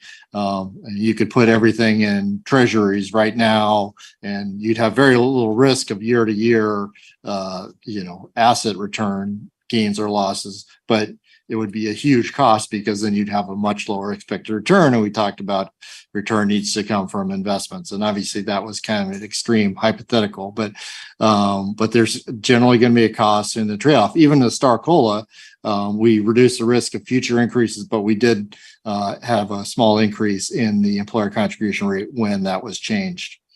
So I think that's that for that slide. So move to the next one. We've tried to keep LACERA updated on changes in actuarial standards of practice. And since we were here, we figured we'd just mention these two. One is, and I'm going to go really quick on this one, is there's two actuarial standards of practice that address the setting of assumptions. So they're very important actuarial standards of practice. But all that's being proposed, there's a proposed change to that. Right now, it's just to combine the two because one does economic assumptions and one does demographic assumptions. And the proposal is just to change it so that there's just one actual standard of practice dealing with assumptions. Bottom line is we don't expect it will impact our work with LACERA. Second one we talked about is actual standards of practice 4. And this one is already in place. And it will be reflected in the next valuation. And we have to show a low default risk obligation measure, which is actually kind of going back to my hypothetical example. That's what that would be what would the liability be if it was based on a risk-free type of thing, like if it was all invested in treasuries. There's definitely a lot of consternation in the public and plan community about this, but basically, actuaries clearly are going to have to disclose that. Just so the two updates here is one is our plan is to include it in the risk disclosure section. As Ted said, we have a smaller section dedicated to risk in our report. We think it's appropriate to put it there. The other thing is I note that some public plan retirement system organizations have put out what they call a toolkit, but some suggested language. We'll look at that, but really we're going to work with LACERA staff on the specific language that goes around this measure to as best as we can to explain it to avoid any more confusion that we know it's already going to cause. So moving to the last page, the favorite slide, conclusion. So first off, I want to thank the board for engaged all the comments and the questions. Definitely appreciate it. It helps us do our work going forward, and hopefully we provide some additional education that way. So obviously key things, obviously we talked about LACERA as a mature plan, so it's subject to a number of risks that can ultimately affect funded ratio, and the employer contribution rate. Two key outcomes of the valuation. As we talked about, investment returns historically had this most significant impact, and we expect that to keep going forward. As I talked about just on a couple slides ago, LACERA has a number of mechanisms to address risks. But they can only mitigate risks. You're never going to be able to make it the plan risk-free. So managing them is the best you can do. So bottom line, no action, but we should continue to monitor risk and consider areas if there is anything that may be appropriate to change, but we don't see anything right now. Thank So you. thank you very much. Thank you. Mr. Sanchez has a last question. Actually, a comment. Thank you very much. I think this presentation is extremely important. And I hope that we continue to do this on a regular basis, because it helps us analyze the risk, obviously. But the only request I will have is that what will be the scenario if we put 100% of the portfolio into private equity? Don't answer that. Don't answer that. Yes, yeah, don't. That's that's kind of thing that causes actuaries to lose sleep at night. But it's crazy. Actuaries would say, hey, well, you got a bigger expected return, and yeah. So really, that's a question that's managing risk. Requires common sense. Because I was told by my chair that a couple of meetings ago that in order for us to make money, we have to take risk. Yeah. So let's look at private equity. That's thank you very much. Again, this is incredibly important presentation, and thank you very much. Thank you. Great. All right. Thank you. Yeah. We have one last question for sorry. Mr. Jones before you get up. Best practices wise, 100% is like the holy grail, the unicorn type thing. Like, what is the best practice? Or, Madam Chair, do we have is there anything in writing that we are part of our fiduciary responsibility is 90% funded, 95% funded, or is it just a function of having the liquidity on hand to successfully meet the payments required, as they arise? Like, what is we supposed to be batting 400, or is that always like the mythical Ted Williams, kind of type thing that we're doing here? What is? Yeah. So you are all about the analogies today. Yeah. No. Yeah. The way we view it is what is important is the system making progress towards 100% if it hasn't reached it. And I mean, you could have a plan that's 60% funded. If it has a plan to get 100% funded, and then that's better than the plan that's 80% funded, but doesn't have, but only has a certain, like a fixed contribution rate that can't be adjusted. So, the key thing to us is LACERA moving towards 100% based on projections in a reasonable amount of time, and it's less than 20 years, which is good. Better than most systems outside of California. Actually, most systems inside of California are probably under 20 or maybe 10 to 15. So we'd like to keep moving that way. But LACERA is moving in the right direction. So we're very comfortable. We have Mr. Granger and. Thank you, Chair Sanchez. That is a great segue into our next conversation, which should happen at the board offsite, where we will bring to the board and educate you on the retirement benefit funding policy. So we do have a written policy. It does call for LACERA to be 100% funded, but we'll go through the policy sort of step by step and talk about the ins and outs, and we'll talk about potential changes that we need to make to the policy. Super. Thank you. I think you just took the wind out of Mr. Grable's sail. Oh. Excellent. Any other questions? I don't see any. Thank you very much for the presentation. Thank you. Thank you. Okay. The remaining reports that we have are for information only. Do we have any requests to pull any of those reports? Hearing none, we'll move on to items for staff review.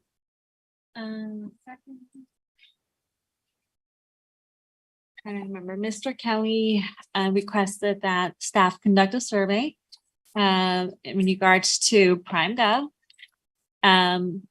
What else? And developer related training. Oh yeah, and a new training. And that's it.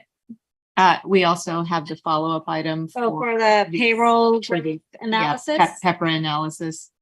Yes. Yeah. Thank you.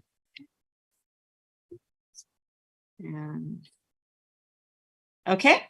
Just writing notes for myself. Next, items for future agendas. No. Okay. Go to the order. Okay, we'll start with Mr. Jason Green. Just again, staff and everyone and everybody's patience and mentorship and it's really been a interesting short journey so far. I'm glad I'm not the new guy. Just teasing, but that's it. Thank you to all and the board too. Thank you. Thank you. Mr. Kelly, We did have something. do you want me to come back to you? No, I'm here. I had two things. The first is I wanted to wish everyone a happy Father's Day for father. As mothers rock, so do dads, and I wanted to acknowledge them. I also wanted to speak a minute about June is Pride Month. I wanted to wish my fellow trustees, staff, and all active and retired members a happy Pride Month. June is Pride Month, a month commemorating the events of June 1969, when patrons of the Stonewall Inn in New York City staged an uprising to resist police harassment and persecution to which LGBTQ people were commonly subjected. The uprising marked the beginning of a movement to outlaw discriminatory laws and practices against these persons. This past weekend, I attended Pride Month events in the downtown LA at the State Historic Park in Chinatown, which is a great new space for the venue, for the event. My excitement, though, to participate was countered by the hate that some in our country have towards this community, a hate which has too easily turned violent in the recent past, especially against trans persons. Corporations and sports teams have also faced backlashes, some violent as well, for their respective commitments to diversity. Some have called for rolling back hard-fought rights, such as the right to same-sex marriage. I think it is important to put this barrage of negative attacks and efforts in perspective. This now 5-decade-long movement to outlaw discriminatory laws and practices is too large and too widespread to put back in the bottle. And it has achieved significant strides towards equality that are now part of this nation's fabric and simply can't be unwoven, even if tried. The LGBT community is resourceful, resilient, and reasonable, and it is against this barrage of hate that we should continue to hold our rainbow-colored flags high, engaging others along the way in fact-based education and respectful interactive dialogue. As Amanda Gorman, our nation's youth poet laureate, would tell us, there is always light if only we're brave enough to see it, if only we are brave enough to be it. Be brave. Happy Pride Month to everyone. Thank you, Mr. Kelly. Mr. Rue? Thank you. I just wanted to comment on, I went to the first Super Returns conference past week. Besides every single flight of mine being delayed or being canceled, and the weather being so hot that I couldn't wear any sweaters. It was just very difficult. And the fact that in Berlin, all they have is sausages. Besides that, the conference was very eye-opening. And I think the two biggest takeaways was I learned a little bit more about AI and not to be too scared of it compared to what everything has been presented in the news. And secondarily, the biggest thing was the European view of ESG and impact investing is a lot different than what I noticed in the United States. So that was a very eye-opening. Thank you. Thank you. Mr. Jones? Yeah, I'd just like to thank Santos and John and the entire staff. Another great, compilation of information and data, I think, to allow us to do our job as best we can. Likewise, with Trustee Kelly, happy Father's Day to all the fathers there. Although my 15-year-old daughter is adding gray hair weekly to my own head.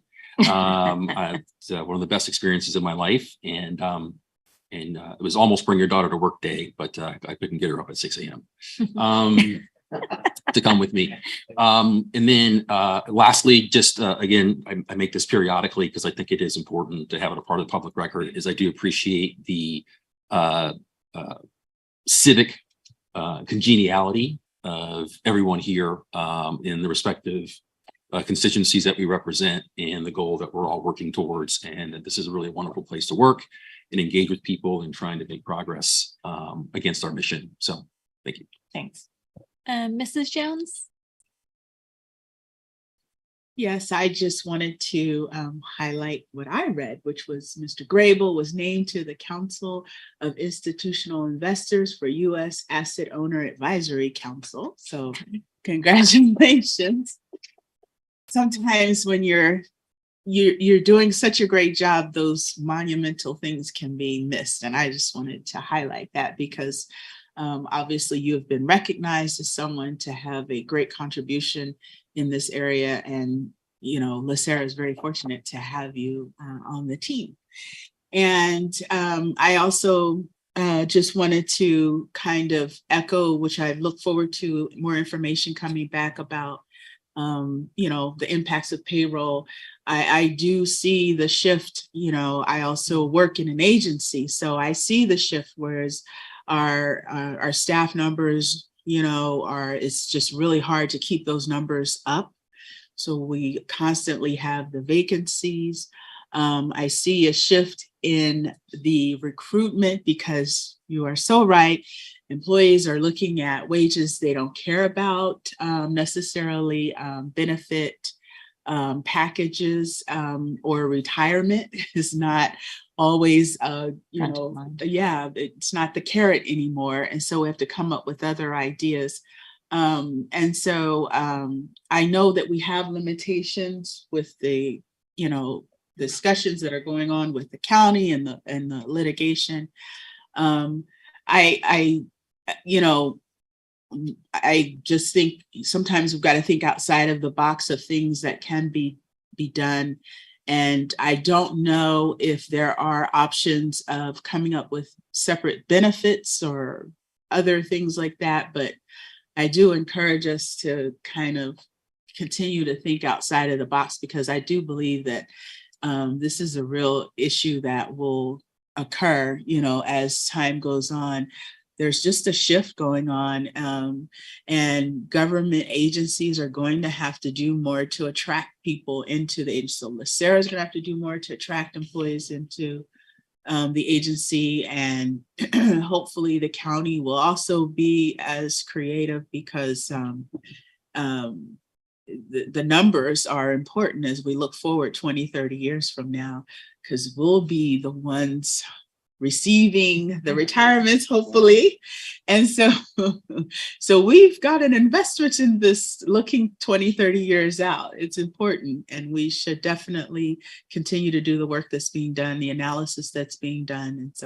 And I appreciate the presentation that was done, because it is getting us to talk about it, think about it. So that's the beginning, but thank you. Thanks. Mr. Santos? Yes, thank you.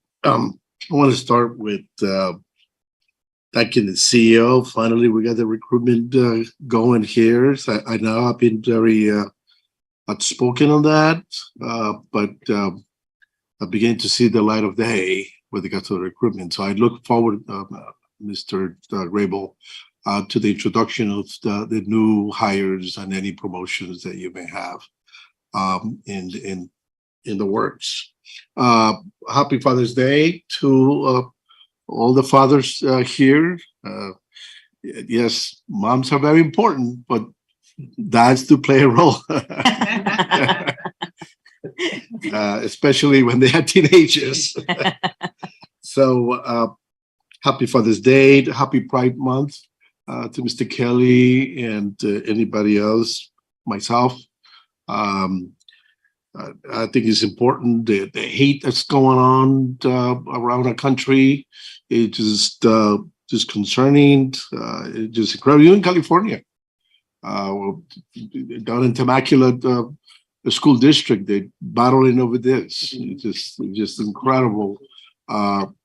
People are coming out of somewhere that I did not expect. So I'm with you on that. Any type of discrimination, it's just totally unacceptable.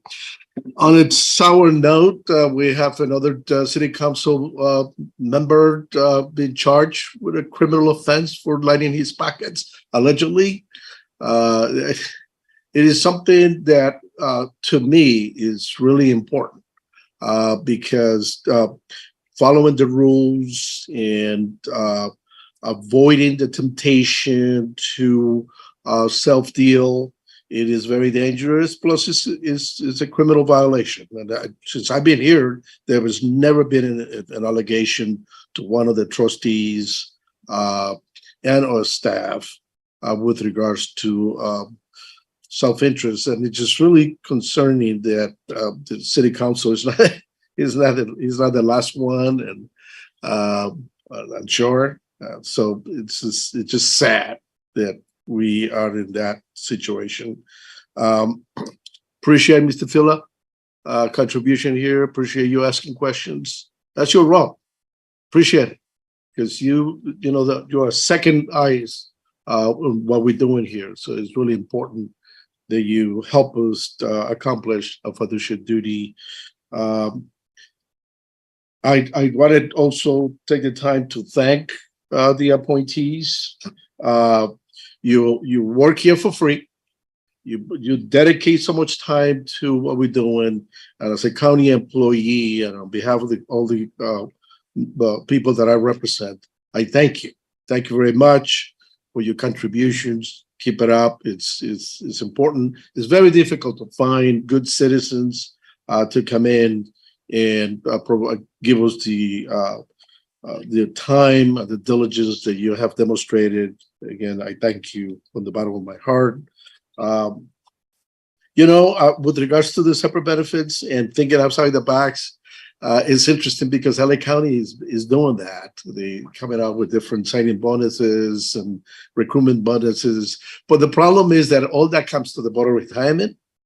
And at the Board of Retirement, we have to enforce the law, PEPRA.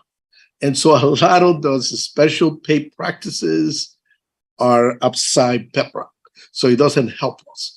So I know both the union and the county has worked on all those items. And, we tried to get the county to agree to some type of language that excludes a particular pay bonus, PEPRA, but of course we cannot do that because the law is it is the law of the land. So, but we got to keep thinking, and hopefully we can figure that out at some point. So, Mr. Grable, thank you. Staff, tremendous job you do. We work. We are here because of you, because all the work that you do day in and day out. And the fact again that since I've been here, there's never been, to my knowledge, never been an allegation that any of the staff has engaged in inappropriate conduct with regards to the funds and things of the nature. So thank you. I hate to represent you in court if you ever be charged with something like that. But anyway, thank you very much. Appreciate it. On that happy note. Yep. Mr. Green. I'm next after that. Okay. I'll try to make it brief. Just want to appreciate the conversation we had with the actuaries on the future of LACERA. And, obviously we always have work to do, but it's great to hear that LACERA is moving in the right direction, and whether you've been here many years or you're relatively new to the board, it's because of the great work that's been done between the staff and the board that we're moving in the right direction. It was having a conversation with one of my colleagues about that. I've been on the board 11 years, right? It goes by in the blink of an eye, but it really does feel like we're headed in the right direction. Just want to recognize and appreciate the work that's been done up to this point, because I was kind of a little PTSD talking about the assumed rate of return and the political football issue that it was for years. It just got really, really awful. And I just think we're headed in the right direction. Just want to appreciate that. I also want to appreciate Mr. Kelly's comments about Pride Month. Say Happy Pride Month. And also echo that just, in my own backyard in Glendale, we had some hateful activities going on in my kid's school district. And I don't think we can ever take any of that for granted. The hate is everywhere, and we got to push back, and we got to say it into the microphone. I shared a bunch of you that, I have members of the LGBTQ community and the trans community in my family. So it's hit us personally. So I appreciate you lifting that up. I think we need to keep having those conversations. And then lastly, just again, happy Father's Day to the fathers amongst us and the staff and the board. I have the privilege of getting to meet and know Herman Santos's children, and I can give you my professional opinion. He's a really terrific father that's done a great job. And just it's a lot of work. It's my most important job is being a father and husband. And so in my own family, we had a graduate last week that I got to walk across the high school graduation stage. So shout out to him. Can't believe I have a 17-year-old that's a high school graduate, but there it is. So congratulations to all the graduates, and just really thank you for everything you do. It's really, I'm really proud to be part of LACERA work. So thank you. Thanks, Madam Chair. Thank you. And Mr. Grable? Yeah, so this would have gone, into the afternoon, my comments, because it's a long one. So, but it's a good one. So to paraphrase a question that the chair asked earlier, which is, what happens if there's a potential recession? And my answer was mostly about, the top of mind line of defense, which is asset allocation, our portfolio, different structures. I neglected to mention that we use more tools in terms of embracing technology than ever, but maybe the most important aspect of how we protect the portfolio is through people, is through the extraordinary human capital that we have and that we're adding to the team. So on that, on the paramount importance of human capital, I'm going to make several announcements. One is starting from longevity to newness at LACERA is a little birdie whispered in my ear that we have 2 members of the team that over the next week are going to be celebrating their 25th anniversary at LACERA. So as I mention your name, please wave, stand up. But I'd like to acknowledge Shelley Tilley and Chris Wagner for 25 years at LACERA. Wow. Congratulations. That's great. I want to know if Chris had hair when he started. Yeah. He said yes. He's nodding yes. He did. I believe Chris's picture used to be on the old website. All it. I think it was a moment. So congratulations. Thank you for all that you do for the investment division, LACERA, this board, and all our members. So thank you to both Shelley and Chris. Next, I'd like to introduce 2 new members of the team, permanent members of the team, or full-time members of the team. I'm not signing them up. It's their choice whether 25-year plan or not. But I'd like to welcome, and once again, please stand up, wave, do both. Catherine Tan to the investment office. Catherine is a familiar face to many folks here. Yes. Yes. Catherine joins us. She was in internal audit for, I believe, 6 years. So 6 years. Prior to that, Catherine was at Toyota Motor Credit Corporation, working in debt capital markets. So she clearly has, a terrific background, both as a CPA, and I believe she's in the process of completing her CFA. So there's both, great, facility with LACERA numbers, and that will benefit us in our portfolio analytics team. And Catherine, has an MBA undergraduate degree. So it just really is a terrific addition to the team. So welcome, Catherine. The next person I'm going to introduce is also an FA2 or senior financial analyst, is a new addition to the LACERA family, is Jason Choi. Jason. So welcome, Jason. Jason too is a CFA. He joins us from Index Fund Advisors, which is a registered investment advisory firm in Orange County. Prior to that, he has experience working in real estate. So there's a lot of discussion about real estate. So Jason's joining us on our credit team, but the breadth of experience really is, an additional dimension of diversity, equity, and inclusion that really makes the organization and the whole infinitely better and stronger than the individual parts. Jason, one of the things that I really like about his background is that his undergraduate degree is in creative studies. And, I think that is a phenomenal background. My undergraduate was in business. I tell my kids that, even if you want to work in business, I think that liberal arts is the best background because it really trains you to do everything.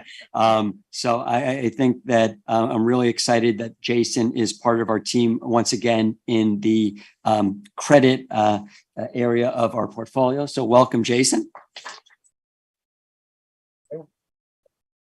And then this summer is also a watershed moment for LACERA. We've had an internship program that predates me, but I think this year we're going to hopefully not top ticket, but we'll have the most interns that we've had before. We have 4 interns this summer.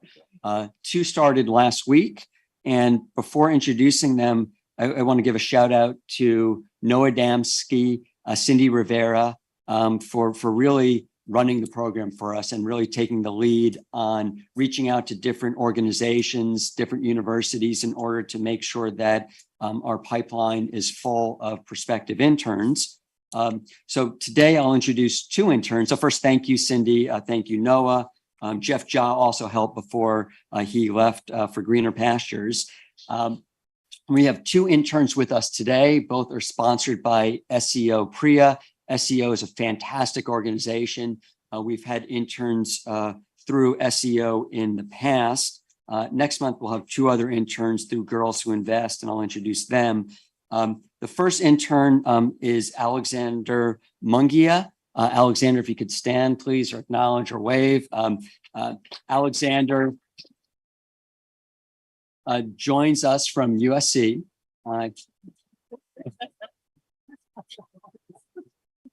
My goal is to make Mr. Kelly happy, and I'm getting lots of smiles. So, maybe I'll say it again, USC. So actually, and maybe this, and Alexander he's pursuing a BS in real estate development. It's really interesting that USC does have a program in real estate development. What stands out to me is that he has a 4.0 GPA, which is I don't think I could spell 4.0 when I was in college, but I think that's quite impressive. He's also had experience working as an intern for Project Destined, which is an organization focused on residential and commercial investments in the Los Angeles area, which I think is a really interesting thing. We heard discussion in the Real Assets Committee about issues with real estate development in downtown Los Angeles. Also, we've heard discussions about the need for affordable housing. It's certainly been a big discussion here at LACERA. So thank you, Alexander, for the work that you've done there. I'll also acknowledge that Alexander has a myriad of interests and experiences. And once again, this goes to the different experiences that make us better in multiple dimensions. Is bringing different language skills, for example, I think is just, different perspective. It's once again is additive. The second intern so thank you, Alexander. The second intern is Andrew McNeil. Welcome, Andrew. Andrew is an undergrad at USC. His major also is in real estate development, pursuing a Bachelor of Science in Real Estate Development. He's also at the Saul Price School of Public Policy. He's going to fall off his chair any minute now. And he also has a 4.0 undergrad. So once again, very impressive. Prior experience also a student researcher at the Urban Land Institute. So, really, we're joined by interns with phenomenal experience, real world experience that I think add to the discussion that we have as a team. And I think that, Andrew and Alexander will bolster a lot of the initiatives we have in real estate, and they'll help the team over the course of the summer. And once again, Andrew is fluent in multiple languages. So I think that's something that I think is a standard going forward. I think more and more people need to acknowledge that the world isn't just English. So I just want to thank, Andrew and Alexander for being part of the LACERA family for the summer. Great.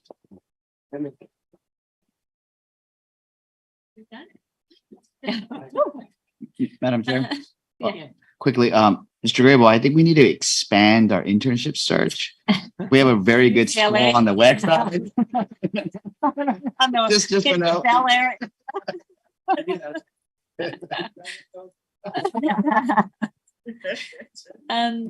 Steve, Mr. Rice.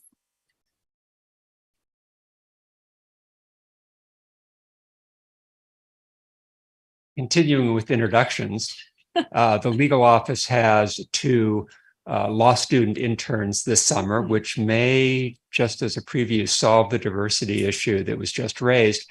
But I want to introduce them to the board and ask them to stand up. We have Nare Durhartunian and Sebastian Page. Nare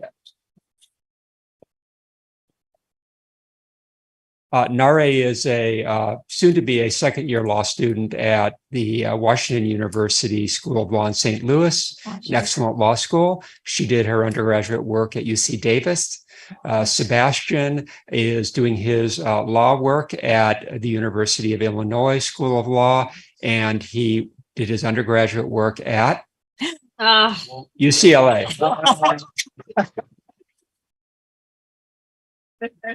So we do think very broadly in the legal division. Make sure that everybody is represented. Nare and Sebastian have been getting a broad exposure in all the services that the legal office provides to the organization. We're very pleased to have them. They've been doing outstanding work. They're great people, and we're really privileged to have them. So again, welcome to Nare and Sebastian. Thank you. Mr. Kryman. Yes. Welcome to the interns and to the new employees. I also wanted to make sure that I wished all of the fathers at LACERA happy Father's Day. We actually get an added bonus because after all, the fathers have to cook their own meals at the barbecue as opposed to being taken to a restaurant or what have you, like mothers. We also have the added bonus actually of Juneteenth is the following day. Yeah. So I did want to recognize that we are celebrating that holiday as well, and that it's important that we do so. And that's in addition to the Pride Month festivities that we are going to be celebrating all month long. And so I just wanted to wish you all a lovely end of the day. And then also a fantastic week. And I look forward to hearing about, congratulations to your son. My daughter graduated as well. So really happy about that. And then you had a graduation as well, right? And so we're batting 3. batting 100. Batting 100. 1,000, I'm sorry. Batting 1,000. So with that, I just wanted to say thank you, Chair, for the opportunity to address the board. Thank you. And Chair Sanchez. Okay, well, first, welcome to all of the new hires and interns who are joining us. We are very happy to have you as part of our family. Once you've been here, you will always have been here and you will always be part of our family. And happy Pride Month, happy Juneteenth. And happy Father's Day, not only to all of the fathers, but to all of the mothers who play fathers. And so one of the things that I have had the pleasure of doing over the last several months, much to my detriment in some cases, is representing LACERA at a number of conferences, many conferences over the last few months, particularly with regard to the progress and work that we're doing in our TIDE initiative. And so I just want to continue to thank both Mr. Grable and Scott as well, Mr. Drazel, for their continued support in helping us present our progress, effectively. And while, no plan is perfect, we do believe that we are a leader and that we're moving in the right direction, and that we continue. Every time we bring this up, of course, people always say, well, we went to your office and you didn't respond to us. So, there's always going to be that pushback. And so we have to continue to do better. But I am very, very proud to say that we can now measure the progress we've made over the last 5 years. And so it is with great pride that I continue to do that.